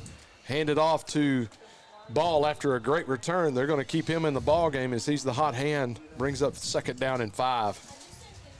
Good run. If we can get 5 like that on first down, I think we'd take that every play. So here we go, 2nd down and 5. As ball remains in the ball game, along with Reese, Gray, and Dangerfield at receiver. Going to hand it off to Ball. Ball's going to make a man miss and then be brought down, tripped up from behind. Gets a gain of 1, brings up 3rd down and 4. Yeah, maybe a little too patient right there by Ball and not getting north and south as quick as he'd have liked to. But you got 3rd and 3, and I'd say we're probably in 4-down territory. Going to have a gain of 2 on that last play. Going to hand it off once again, and he's going to be brought down immediately. They blitzed everybody. As they brought everybody, brought the full house. 0 blitz. And so it's almost like they read that right out of the playbook. Yep. So going to have a loss on the play and going to be 4th down. And so just like that, the Tigers come out a little bit flat here in the second half. And this is where it's playoff football, folks. And as we stated earlier, it doesn't matter what the seeding is. It's about the team across the field from you that you've got to beat. So we're going to send Perez in to kick the ball. Going to put Nix in to receive for Terrell Tigers as it's going to be bounced at the 30. They're going to down it at the 27-yard line as it bounced at the 30. Boy, he punts it up directly into the wind, and boy, it's tough. You just got to get through this quarter right here. It's going to be tough to throw the ball if you're Texas High, so that's why they're trying to run it. So defense going to step back on the field as I'm sure they're fresh after that first one play that they played already in this half. 9:52 left here in the 3rd quarter. I think they got a good tune-up on the sideline over here, too, if I was paying attention. Yes, I'm sure they did as Coach Hawk and Coach Wilson do a great job as defensive coordinators, along with the rest of the coaching staff at Texas. Ball. In the background, in the backfield. Yes. And he looked like he tried to flip that to Henderson and couldn't get it to him, so he's going to take the loss, and it's going to be 2nd down and 2 zip codes later. Man, that was a big play for the Tiger defense right there. Now that they can just hold them another couple of times and make them punt. Keep the clock rolling this quarter. So it's going to bring up 2nd down and long. Bring up 2nd down and 18 on the play. Going to hand it off to Bingham, and Bingham's going to break free. And once again, he's holding right running there. Loose.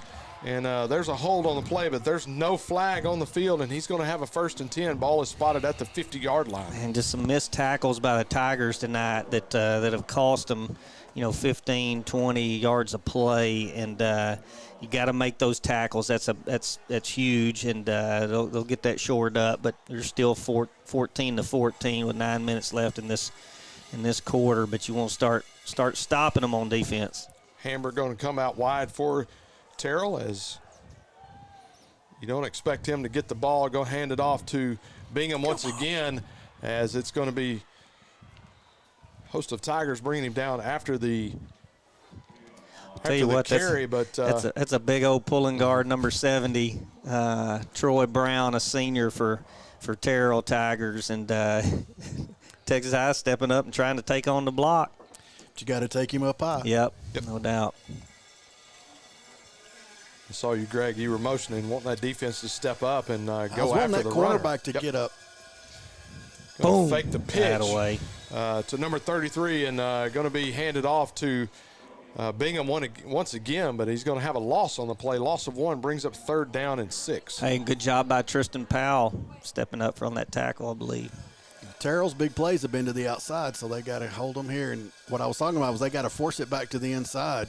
Don't let them just keep getting to that sidelines. I think that was Tristan. I'll tell you what, Tristan Powell, who's the middle linebacker, had a great game last week and is a big player as he stepped in for the injured Donnie Grissom, who is out for the season. I believe that's correct. I don't want to quote that, but Donnie's out for the season. Big loss at middle linebacker, but Tristan has done a great job by learning the defense in that position even better.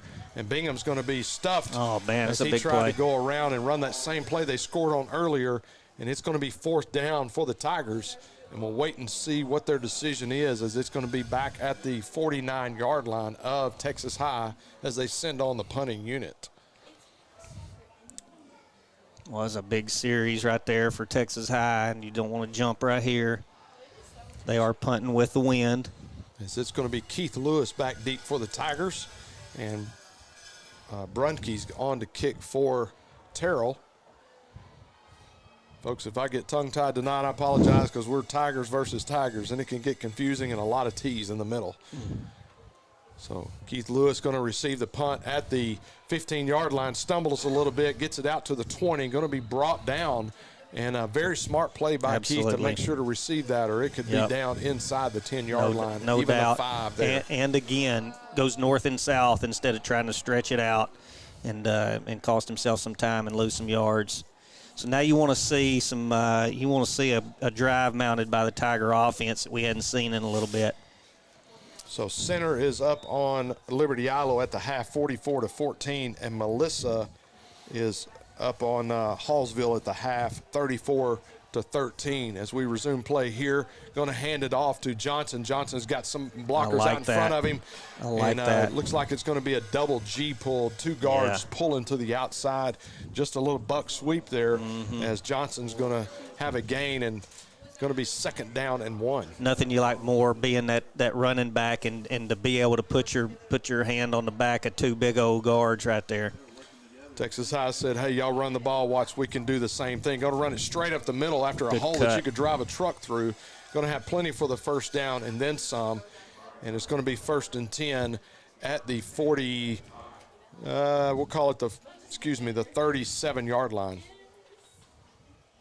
Good job by the not only the ball boys but the refs to keep the balls dry and get them in.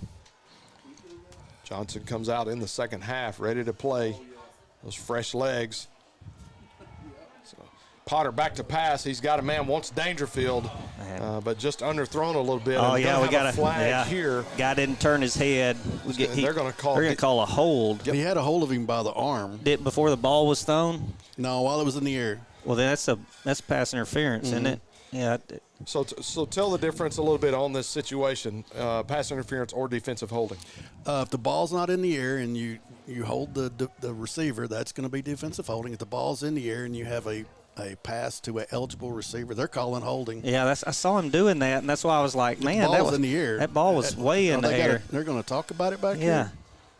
Yeah, ball's in the air, so it should be pass interference is what you're saying, correct? Yeah. So is it? Which would be 15, I believe. But they're calling holding. Right. So defensive holding. It's a 1st down either way, but it costs us 5 yards. We got a 1st down at the 48, and let's just keep running the ball. That's right. To talk about that pass, you may look at it, and we'll let this roll. So Johnson going to bounce it to the outside. Good block. Gets it across the 50, and great block. Yeah. That offensive line of Texas High has done a great job. That's Richard Jackson, the center that got out there. Is he? Yeah. Wow. Center pulling. Hey. Nice. We pull everybody. Man. Pull on down the line. And if you ain't doing right, we'll pull you. Yeah, but anyway, you saw that ball by Potter, and you go, man, that kind of fluttered, but it's going into about a 25-mile-an-hour gust. Hey, looky here. We're going to be on TV. Hey, Mom, how you doing? If I'd have known that, I'd have worn a hat. And just like that, we're on the air, and now we're going to have a false start on the play. And so going to be false start on the offense, obviously. So it brings up 2nd down. Those are things that you can't afford when you're marching down the field, is to have some pre-snap penalties like that. But it just happens once, and if we can get this quarter going, we're going in the right direction right here. Brings up 2nd down and 11 after the penalty. Going to hand it off to Johnson. Johnson is going to get up the middle, get it back into Terrell's territory, and it's going to be 3rd down and we'll call it 6. I've seen us thrown any little screen passes tonight, other than the little bubble screen we threw to TJ. And we'll go 3rd down and 7. As Terrell is looking to try to get a stop, going to be Potter. He's going to get it over to Dangerfield. Dangerfield is going to be in and out of the hands as it's broke up by number 13, Trey Gardner. Man, the guy was all over Dangerfield. I thought we may have jumped on that play, but, man, the guy was all over Dangerfield's back by the time he got it, and that's going to force a punt right here. So I'm going to bring up 4th down as it's going to be a punt once again as Perez on to punt for the Tigers. Punting into the wind. Something you want low and running. So it'll be 4:58 left here in the. Great snap. Great snap by Pilgrim. That's what Great I wanted punt, to say. and it's gonna roll and let it roll. Grab the ball. And so going to be down there by Cruz Bustos as he got excited tonight because he got to touch the football, but might have wanted to let that roll just a little bit more. But so it's going to be good. 1st and 10 for Terrell as they're going to take over. Ball is going to be spotted at the 27-yard line with 4:49 left here in the third quarter. As that Texas High defense steps back on the field. Other than the long run, been pretty good half so far for the defense. He's going to pitch it back once again to Bingham. Yes, sir. Bingham's going to be brought down in the backfield for a loss, and that Texas High defense isn't having it. Really good play by Merriman. It was backside, and he just he followed the running back. And let me tell you something. He's a big defensive tackle, but that doesn't mean he can't run. He has a motor, Jack. So brings up 2nd down and long for Terrell Tigers, 2nd and 14. 2nd down and 14. As we got popcorn flying here in the press box. I don't know what's going on, but it's getting exciting in here as Dr. A is taking over the press box. Bingham once again on the carry, going to cut it back up the middle. Going to get the loss back and then have a gain of 2 on top of that. So going to bring up 3rd down and 8. And if you're Texas High defense, you like this situation that you're in. As they're going to jock off Wilkerson, and they're going to put in, looks like Tim Austin came in to replace him, so they're going to put in an extra DB. I believe that's right. Mm-hmm. Yep. He's out up top. Boy, and you see that rain starting to hammer down again. It's hard to see when they have the wide angle lens. Oh, they jumped. There you go. They've been doing it all game. Now you got 3rd and 13 instead of 3rd and 8. I think the student section of Texas High says it best. You can't do that. That's exactly right. You can, but you just get flagged on it. That's right. So, I don't know. They just threw up some billy smoke over there. Did you see that? It's pink smoke. I don't know what that's all about, but that was very interesting there.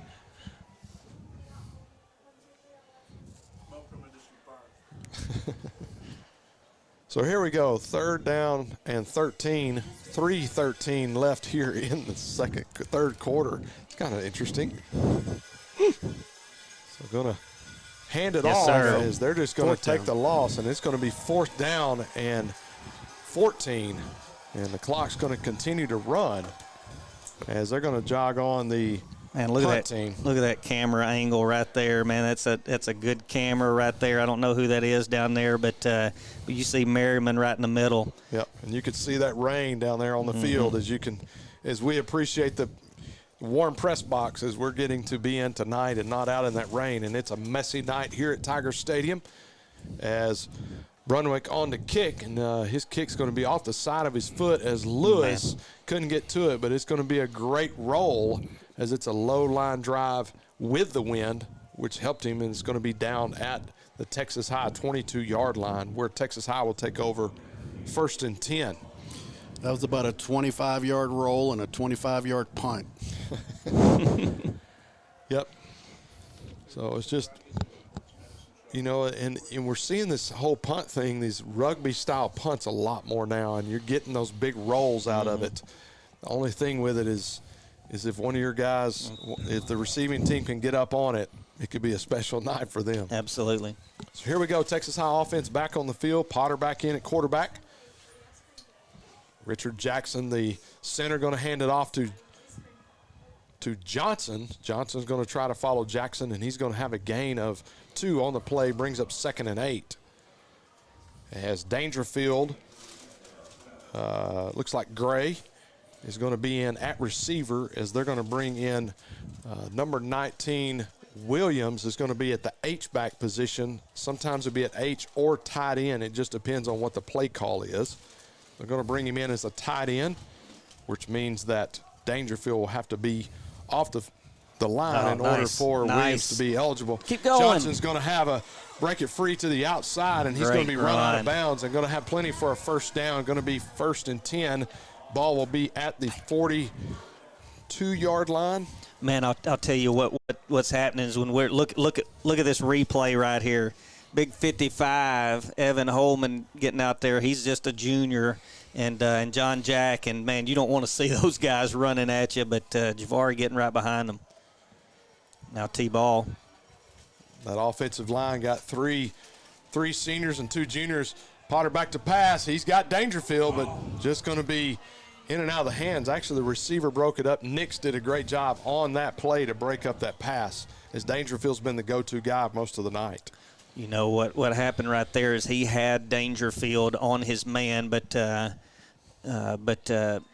safety came over the top and was able to make the play. It'll be Brandon Hall checking into the game for the first time tonight, as Dangerfield, Gray, and Hall are back in. And it's going to be Ball in the backfield. I'm going to hand it off to Ball, and Ball's going to get it up the middle. And I'm going to tell you, the H-back did a great job that time on that block on the middle linebacker. Taquan Williams, senior. So does a great job to come up the middle. I don't know if you saw that block, but it was pretty special there. And it's going to be 3rd down and 5. Big 3rd down call here for Texas High. They need something going. Yes. Now chunk it up, David J. Just chunk it up. Play. Good job. And, May have a hold right here, but we didn't see that. That's okay. It's going to be a first down. Really good job right there by the offensive line, and good play call to get them to jump. And that's exactly what we needed right there. I always like to look down at David J's dad to see his response. There's never a response. It's just he just sits there and watches. His mom's got a response. Just look down there. She'll have one. I think I just saw her. Take some medicine for anxiety and everything else down there. So looks like they're going to be. That's what happens when you're the quarterback's mom. Trying to get the call on it. They're going to be short of the first. That's going to be 1st and 10. It'll be 1st and 10. It'll be enough for a first down with 52 seconds left here in the 3rd quarter. And I'm not saying a word about the time. No, what you want is to keep this drive going, and then you're going to have the wind in the second or the 4th quarter. Yep. So 52 seconds left here in the 3rd quarter. Going to hand it off once again to Ball. Ball's going to dance up the middle and cut it back inside, and going to have a gain of 4 as we get inside of 45 seconds.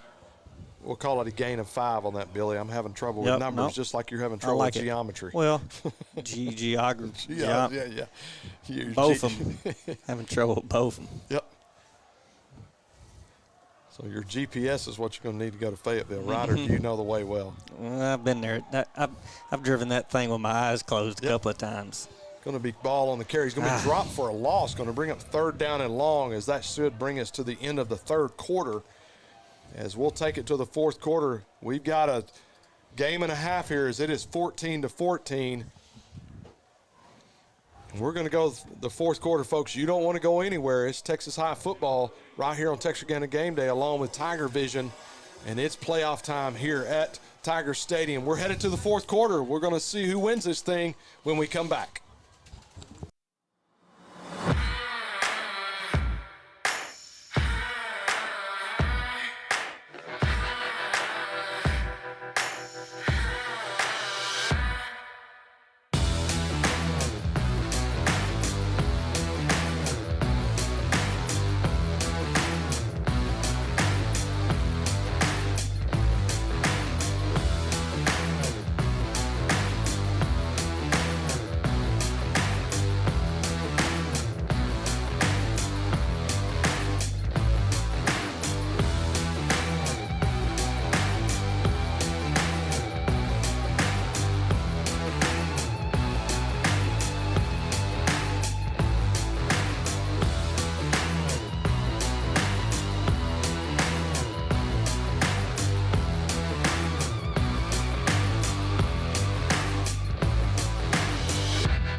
And we are back as we're about to begin the 4th quarter here at Tiger Stadium, where it's knotted up at 14.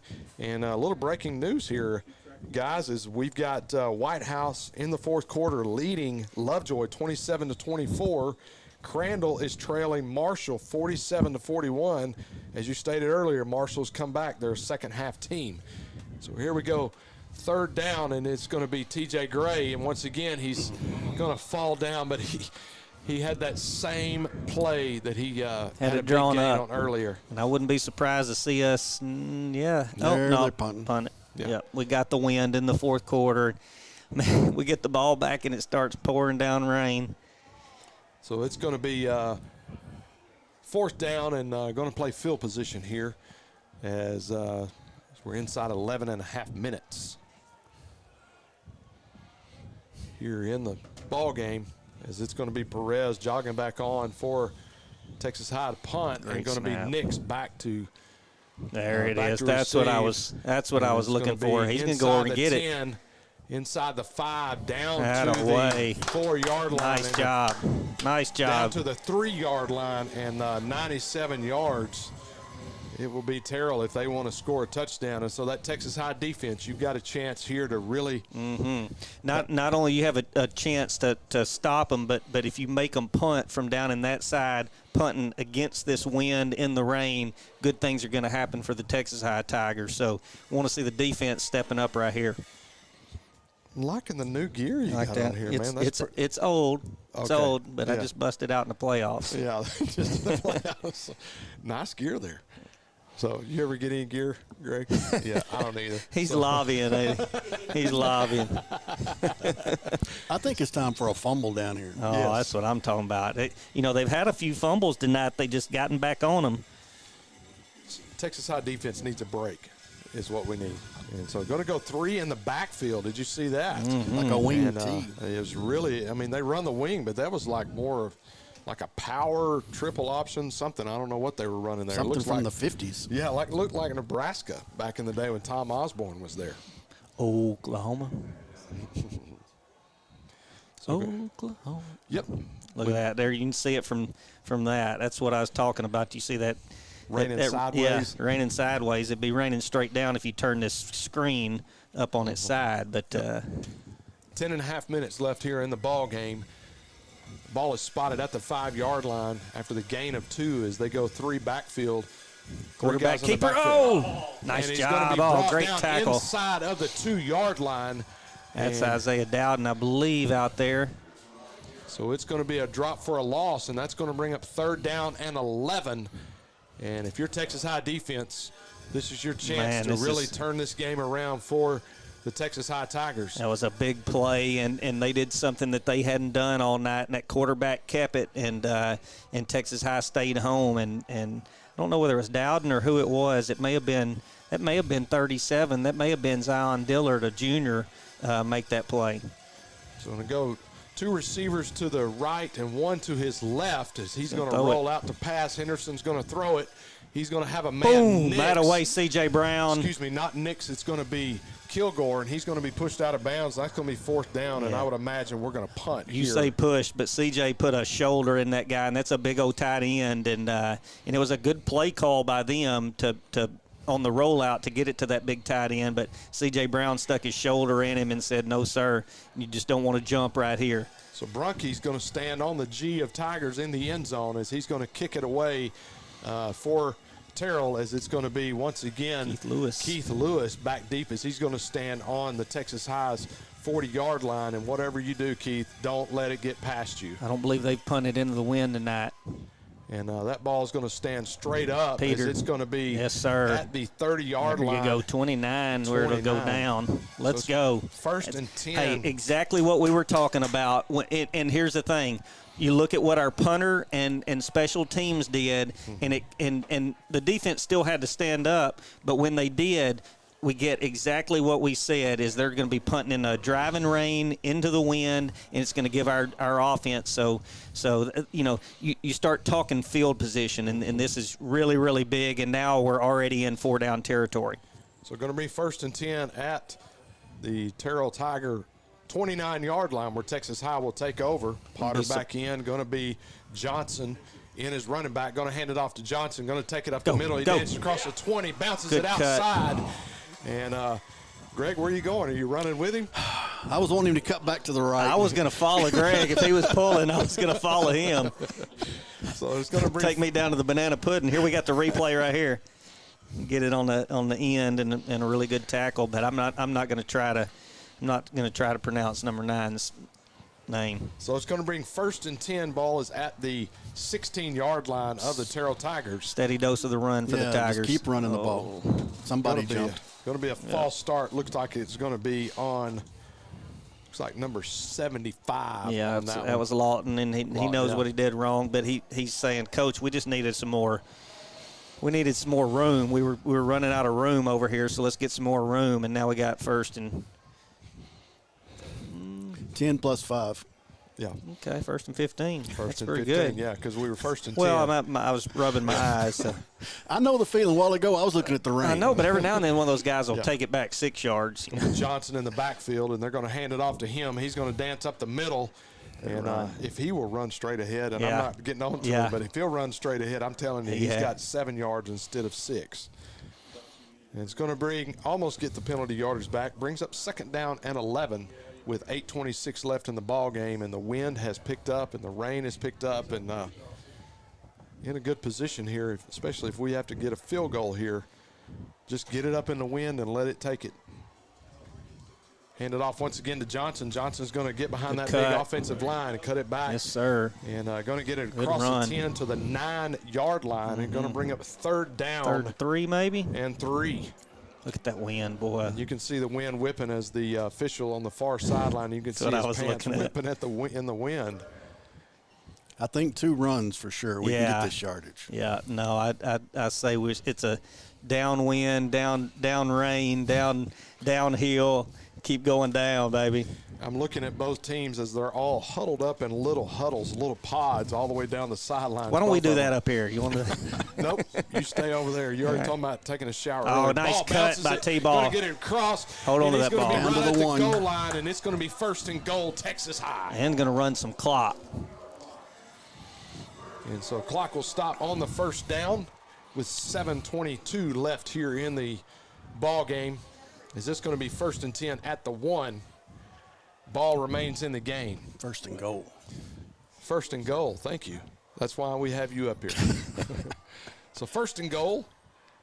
Going to hand it off. Get on the ball. Good. Fumbles ball. Good job by Potter to get. Potter, he got on the ball and didn't try to do anything crazy with it and live to fight another day. But now you got 2nd and 7. 2nd and goal from the 7. Folks, we know it's a family show. We got a new drop ball in now. We'll be okay. Yep. So we're going to bring 2nd down and goal, and ball will be at the 7-yard line now after the fumble snap, a low snap to Potter's defense. He's going to hand it off to Ball. Ball's going to go right back Keep up going. the middle where he Keep going. That a boy. Touchdown, Tigers. Man, really good run right there. Really good run by T-Ball, and he got some. You can see it on this replay. He's going to follow those blockers right there. And Big Briley Bear. No, that's Lawton Nichols out there. You know, we called his name for doing something wrong, and look at him making his way down there, and that was huge. And, hey, this extra point is really, really big as well for the Tigers. So don't go anywhere, folks. We can get a dry ball out there, and it's 20-14 Texas High, and that was a huge drive right there. Pilgreen on to snap it afterwards. Perez in to kick it. Good snap, good hold, good kick. Man, really It's good. Up, and it is good. And with that, 6:25 left in the ball game. Texas High takes the lead 21-14. Don't go anywhere, folks. We still got a lot of ball game left. We'll be back after this. Here at Texarkana College, it is our mission to advance. All right, let's get real. We do things differently at Texarkana College. We understand the real world and we know how to prepare our students.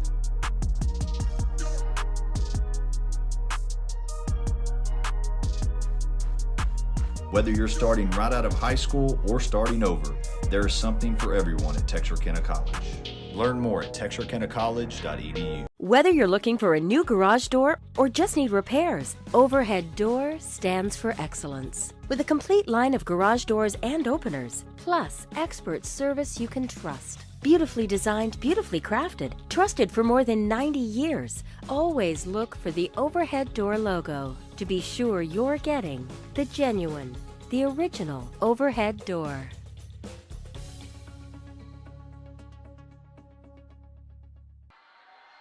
Perez on to kick it into the wind.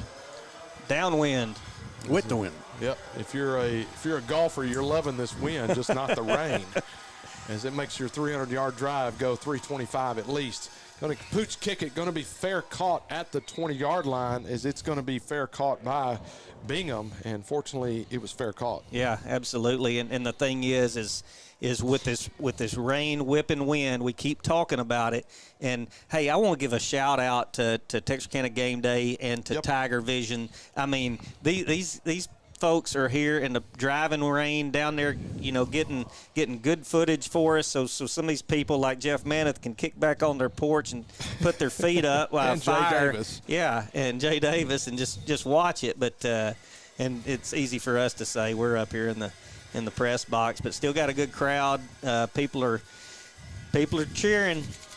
Beginning of the fourth quarter, Marshall and Crandall are tied at 47. Nice tackle right there. Took on two blockers. And who made the is that tackle. out there? So going to be Bingham on the carry. 37.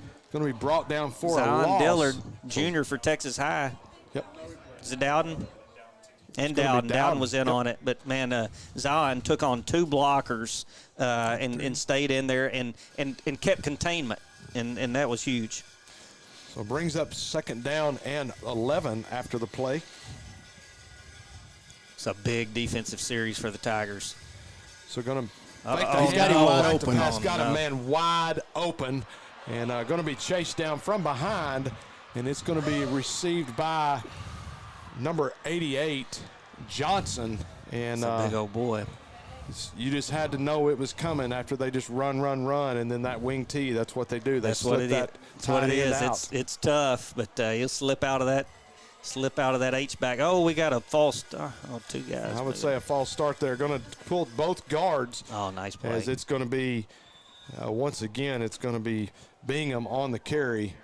Yep, that was Tristan Powell, junior for Tigers, making the tackle. Looks like that Longview is going to beat Crosby 49-15.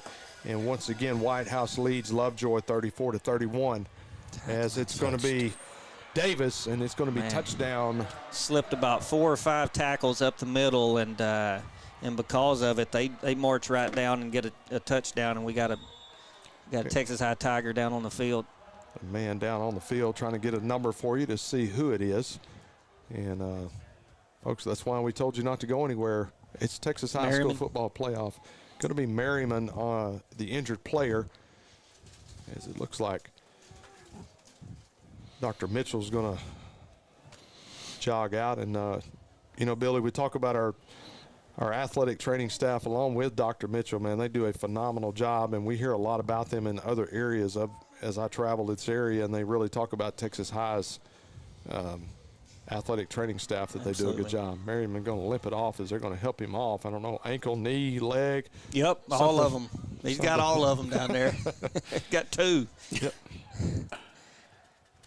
So going to be 5:10 left in the ball game with a point after attempt still to be had. And this is a big play right here. I hadn't seen them try to. They got the kicker out there. I was going to say this. You never know what a team's going to do in this position, being into the wind. But they're gonna play it safe right here. I'm gonna tell you this: number 8 Davis, who just scored that touchdown, is limping, and that could be big for them down the stretch. So, Shawshank. Almost got it, and all it's got to do is get through those goalposts and over that crossbar, doesn't it? That's all it did. Man. So the kick is up. The kick is good. So with 5:10 left in the ball game, score is knotted at 21. Don't go anywhere. We'll be back after this. A shield against the elements. Comfort in the midst of chaos. Shelter in the aftermath of destruction. For 75 years, Shelter Insurance has remained true to our promise to be there when you need us most. This is the heartbeat of our company, our why. Shelter Insurance. For your auto, home, and life. In Arkansas, see Brian Bolt for a free insurance review. You've spent years working hard to create your financial security. Reward yourself with a checking account designed specifically for you by a bank that shows you the outstanding level of customer service you deserve. With State Bank's Elite Checking, you can qualify for a competitive rate of interest, no monthly service fee, free checks, and superior customer service. Let State Bank be your bank for service, relationships, and living life to its fullest.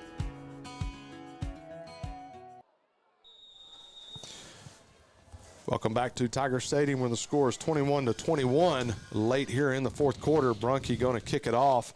He's going to kick it short. Going to be Brandon Hall on the reception. And he's going to get it over to the near side and going to cut it upfield and going to break across the 40, almost to the 45-yard line. Have a great return where Texas High will take over first down and 10. Going to see a replay of that run. So he's going to break a tackle and get brought down from behind. By number 9, you can pronounce his name. I can't. Number 9, it's going to be. He's a senior. I know that. Fofana. But okay, I'm not going to go into the song, but. Banana, Fana. Fofana. There you go. Anyway, let's go, David J. Here we go. So it's going to be Johnson in the backfield, going to hand it off to him as he's going to bounce it outside, get it right at the tee, and going to be driven back. Blow your whistle. A lot of times they'll let that play go a little bit too long, and someone will strip that ball, and nobody's blown a whistle. So with 2 minutes left in the fourth quarter, White House leads Lovejoy 34-31, and Crandall has a 1-point lead over Marshall with 1:05 left in the ball game. I think if you're Texas High, of course you want to run that ball down their throat, but you also want to take all that clock off. Yep. So going to hand it off to Johnson. Oh, Johnson's two going good to have blocks. a tackle. Man, they killed David J back there. Jeez Louise. So here we go. We near inside of 4 minutes with a tie score of 21-21. And if you're looking for a great game and Texas High or playoff football here in Texas, you've tuned into a great one here on Texarkana Gameday along with TigerVision as the score is knotted at 21 all. Marion Reese comes in the slot. He's a junior for Texas High. So play clock is down to 12 seconds. As Texas High, as you stated, Billy, is milking the clock and going to be a timeout by Texas High. And with them, we're going to take a timeout with 3:40 left here in the ball game. Score is 21-21. We'll be back after these messages with a big finish. Texas A&M University Texarkana has brought the excitement of college athletics to your hometown. Our student athletes come from right down the street, across the country, and around the world to compete in tennis, soccer, basketball, baseball, softball, cross country, and volleyball. Come cheer on the Eagles and experience the action-packed thrill of TAMUT Athletics. For schedule information, visit TAMUT Athletics on Facebook or visit www.tamuteagles.com.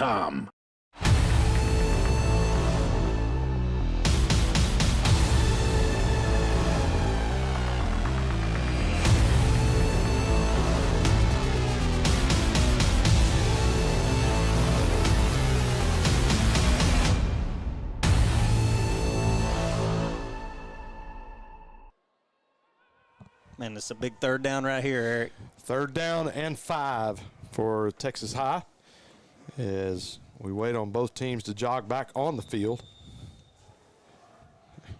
Waiting on the ball to be spotted. It's going to be spotted at the 50-yard line. And let's go. Let's go. They've signaled it in. Yep. Let's roll. So play clock is down to 12. And so inside of 10 seconds, we're okay. And David Potter is going to hand it off to Johnson. Johnson's going to try to bounce it outside. He's going to stay on his feet, but be thrown down and going to be a loss on the play after he tried to stay on his feet. So Texas High will be punting once again with the wind as we're inside of 3.5 minutes, 3:20 and counting down. They're going to call timeout. It'll be timeout Crosby, and we'll keep it here. And we'll see what happens here. So Texas High on the season has been averaging 428 yards per game of offense total per game. So, but You know, it's been a pretty balanced attack, but tonight it's been a lot different. It's been mainly run and no passes. We were talking about during the break. If it's I think if it's different weather, it's a totally different ball game. As I think Texas High is up by 3 or 4 scores by this time in the game. Yeah, and this is a pretty important punt. If you could somehow get something similar to the last time you punted and get them down inside their 10-yard line, you may take some plays out of their playbook. Texas High has 2 timeouts left. That's what I was looking at. See if we can bottle them up and get the ball back with some time left. They're putting 2 guys back, not going to let us go to the corner. Yeah. So going to be Perez on the kick, and he's going to kick it low, and it's going to be roll very deep. It's going to be Nix on the return. Good job. It's going to be he's going to carry a man. Ball. For literally 15 yards, he drug a guy. He's going to get it back out to the 31-yard line, and it's all about who wants it more at this point in the ball game with 3:05 left in the fourth quarter. Ball. T-ball was right there. Quick scoring update. Melissa in control over Hallsville 40-13. That game is in the third quarter. So 3:05 left as the need a stop. Terrell Tiger offense jogs back on the field. Lean on that Tiger defense right here. Defense is what wins championships. At least that's what they say. Going to hand it off once again to their, thought it was going to be their playmaker, but it's going to be to Davis, and it looks like that ankle is just fine. Mm-hmm. Good job by Childs to chase that play down and eventually make the final tackle. We had friendly fire there between 7 and 26. Yeah, they both missed him at the same time and hit each other. So, and it's going to be, we're trying to figure out who that is there on the, who's injured there. It's going to be number 7, Josh Stewart. Stewart's going to walk off slow. Tim Austin's going to come in. So Tim Austin will come in at DB.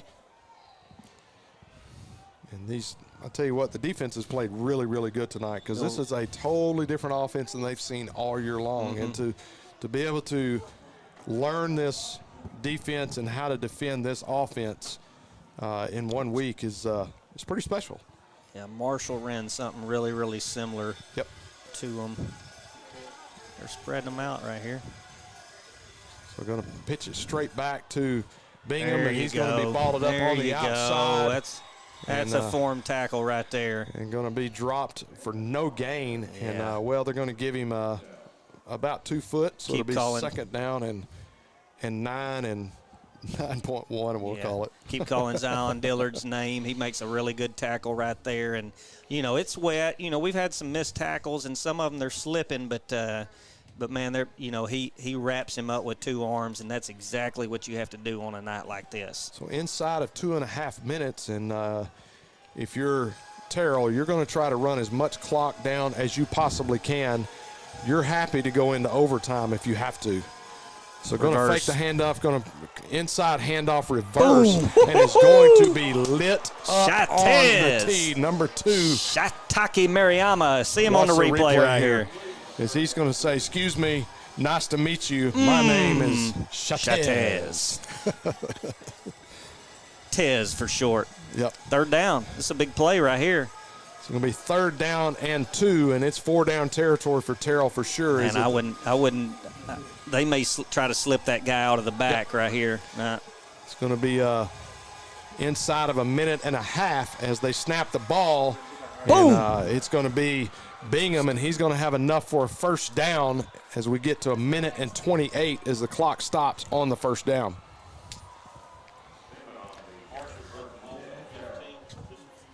So they're going to run on an entire new offense, kind of. That's when we need to run somebody on and go slow. They never gave us a chance, Greg. Well, the referee did, but the umpire didn't help him any. So inside of 1 minute and 10 as we get down close to 1 minute as they're going hurry up. Is this going to be Bingman on the carry? Under 1 minute. 2 minutes. 2nd down and 2. It's going to be Davis on the carry up the middle. Good tackle right there by C.J. Brown to step up. Mano-y-mano. I was told by Keith Schutte, Sedberry is well known and is he knows how to coach for Terrell. He knows how to get kids to play for him. He was at Greenville for many years as well. So going to have a timeout on the field for Terrell as we are inside of 1 minute left. And Billy, we need a big stop right here. We do need a big stop. I think that was Texas High taking that timeout just to kind of settle the defense down, and they've been kind of bending right here, but you just don't want to break. And if you make them kick a field goal, it's going to be into a driving rain and a driving wind. You can see, I mean, you're looking at those guys over there, their jerseys fluttering, and I mean, it's just a big point in the game, and you just want to see the Texas High defense step up right here. Yep. So it's going to be 1st down and 10 for Terrell. Ball is going to be at the 33-yard line when we resume play here in just a few moments. 45.6 seconds left here in the ball game as the score is tied 21-21. You know what I like? I like Apple turnovers. Love them. That's what we need Love right to here. see one right here.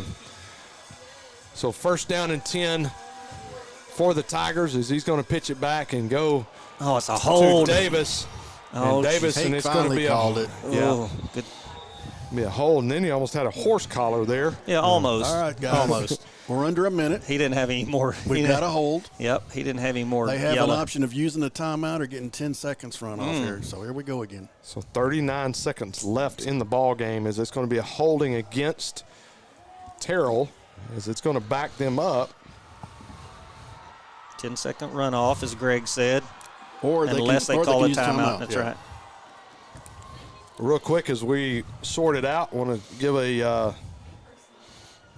props over to Texas TigerVision. Our tech director tonight is Lily Sanchez. Replay is Ashley Davis. Kudos to Miss Davis. She's done a great job on those replays. Jumbotron is Avery Bullock. Tight camera is David Mayo. Wide camera, Victoria Dean. And the soaking wet Dawson Mosier on the sidelines. No 10-second runoff. Yeah. 10-second. He's going to ask him if he wants to take a timeout. That's right. Okay. Yeah. Yes, do 10-second runoff or take a timeout. And if they don't call a timeout and have the 10-second runoff, they'll start the clock on the signal of play. Correct? Yeah. Yeah. So, and as well as the Dr. A and all of that TigerVision students do a phenomenal job, and we appreciate all that they've done this season along with TigerVision and Texarkana Gameday. It's been fun to bring you Texas High Tiger football and for this season. So 39 seconds left as we await the coach's decision. Talk to him about it? I was just thinking it doesn't take that long to explain it. They're going to call a timeout.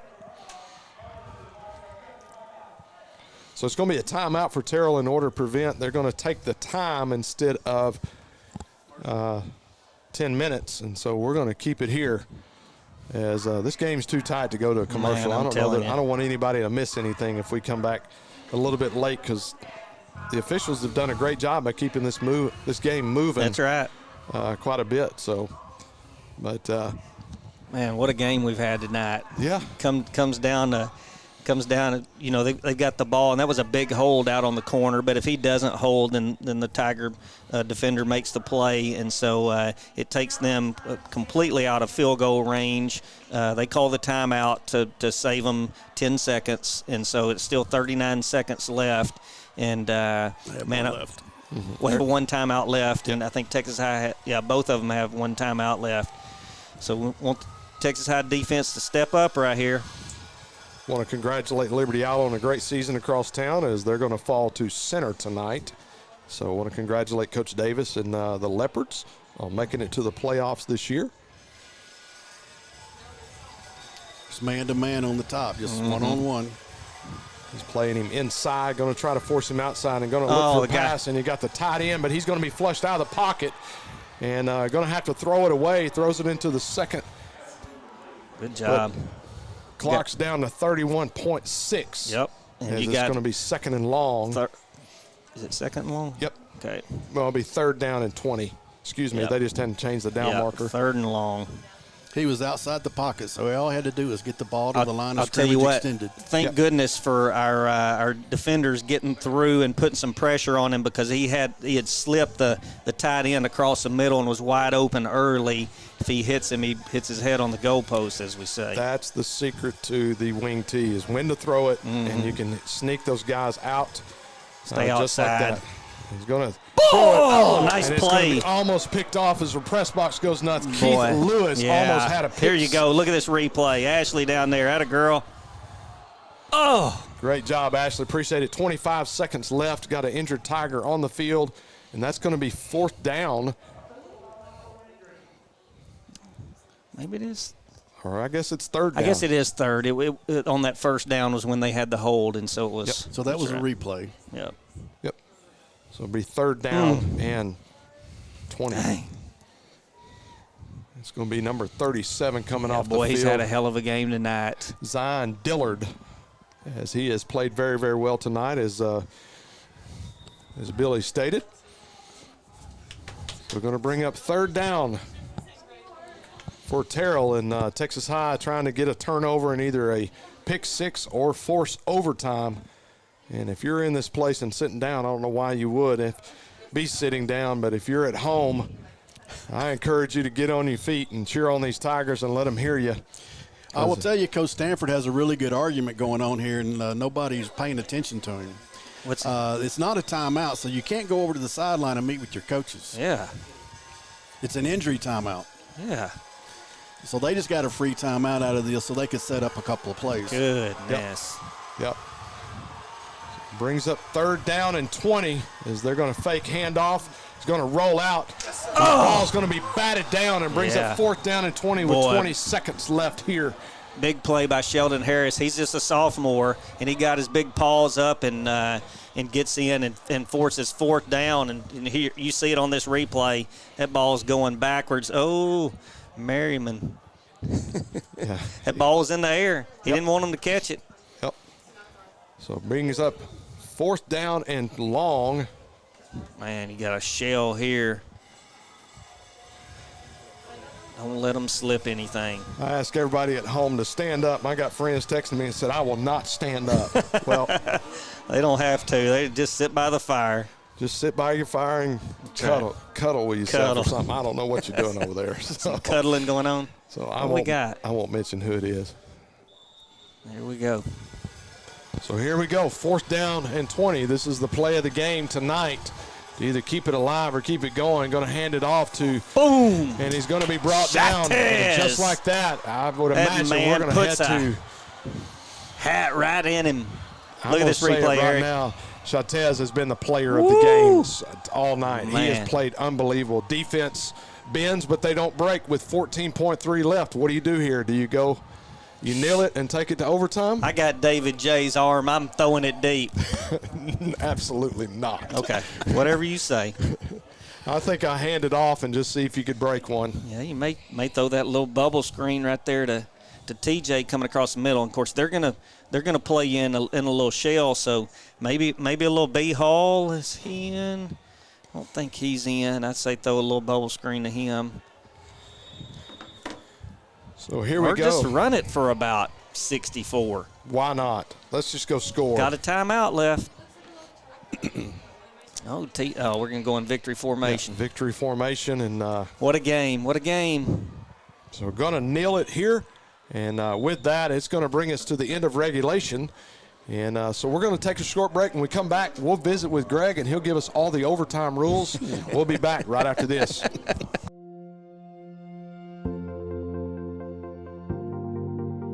We are excited to announce here at Texarkana Emergency Center and Hospital that we have expanded our capabilities to better serve our community. As a hospital, we have the capability for inpatient services. After your outstanding emergency care, we can smoothly transition you into one of our new inpatient rooms that have telemetry monitors in every room to continue your concierge medicine care. While our patients continue receiving their care in their inpatient suites, we also make sure that your loved ones are taken care of with our outstanding facilities. Our added services include a procedure room and also the capability of MRIs. With our imaging, we are able to offer outpatient, inpatient, and emergency room MRI, CT, ultrasound, and X-ray. We are honored by your support and look forward to serving all your future medical needs.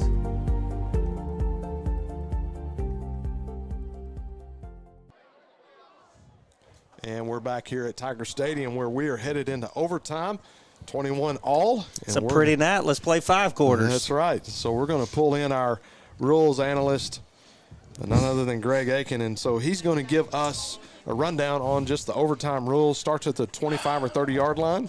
Yeah, at the 25. And each team will get 1 possession. If they score, then the other team gets a try. If the defense happens to score, the game is over. I'm trying to test my memory, but on the first round, it's just like a regular touchdown. You can kick the extra point. If my memory is right, on the second go-round, you have to go for 2. After you score a touchdown, you have to go for 2. On the third round, you just get the ball on the 3-yard line, and each team gets a 2-point try. And you go back and forth until one team makes it and one team doesn't. We'll go with that until they decide different.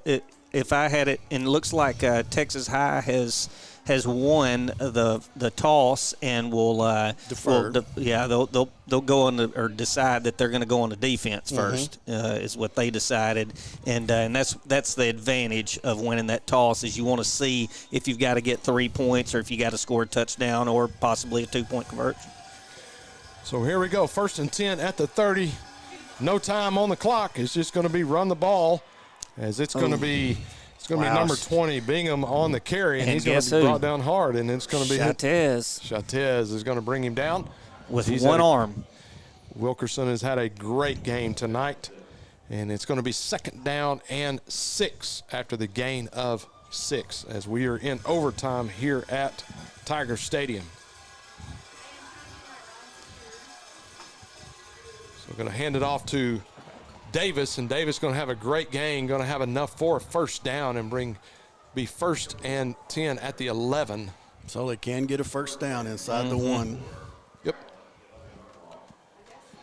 So 1st and 10 for Terrell as it's the first possession of overtime. And as Greg explained earlier, no matter what happens here, Texas High will get a possession in order to either tie or win the ball game.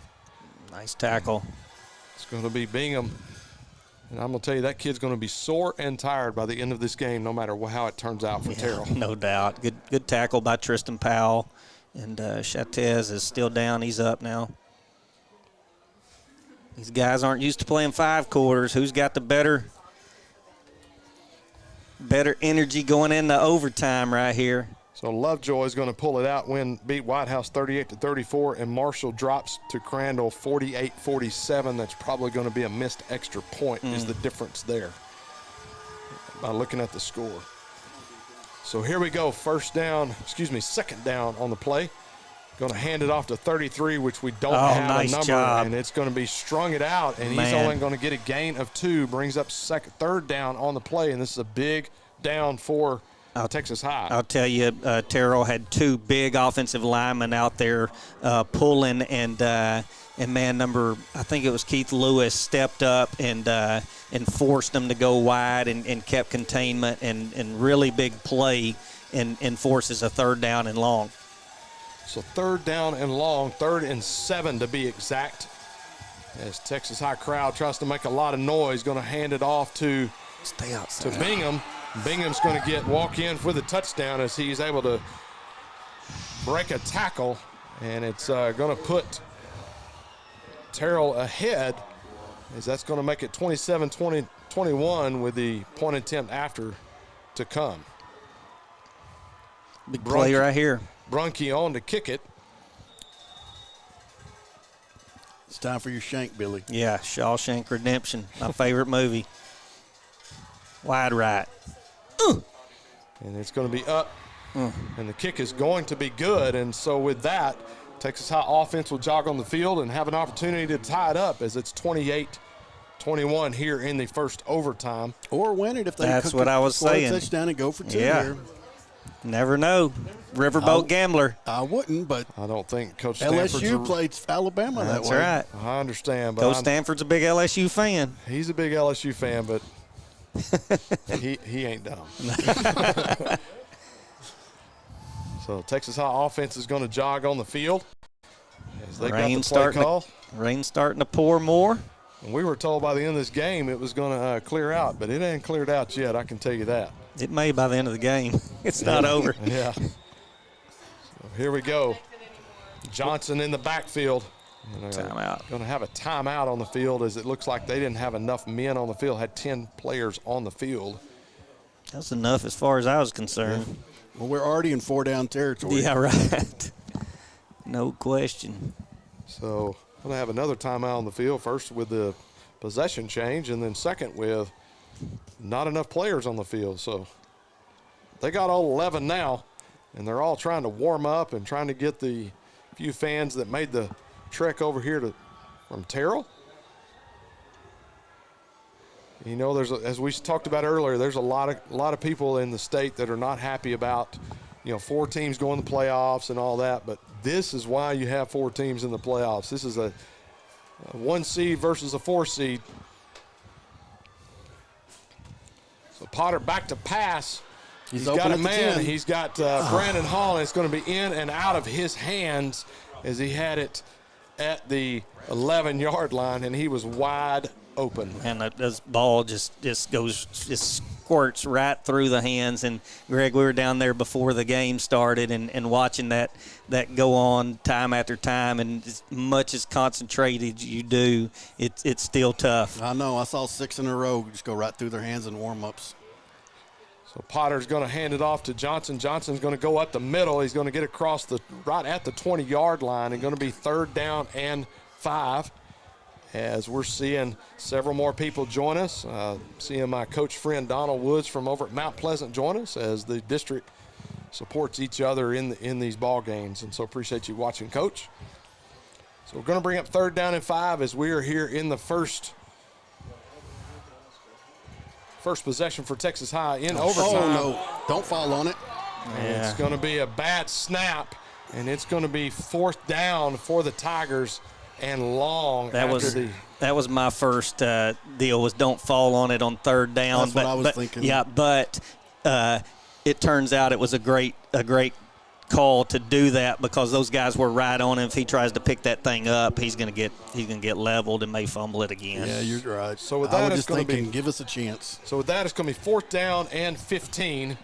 This is the game, and this is for the ball game to either stay alive or end of the season. Going to get the pass off, and it's going to be overthrown. And with that, the season comes to an end for the Texas High Tigers, and the Terrell Tigers win and come into Tiger Stadium and upset Texas High Tigers, as it is mayhem on the field. Mayhem for the Terrell Tigers, that it's a big win. So I was researching before the game.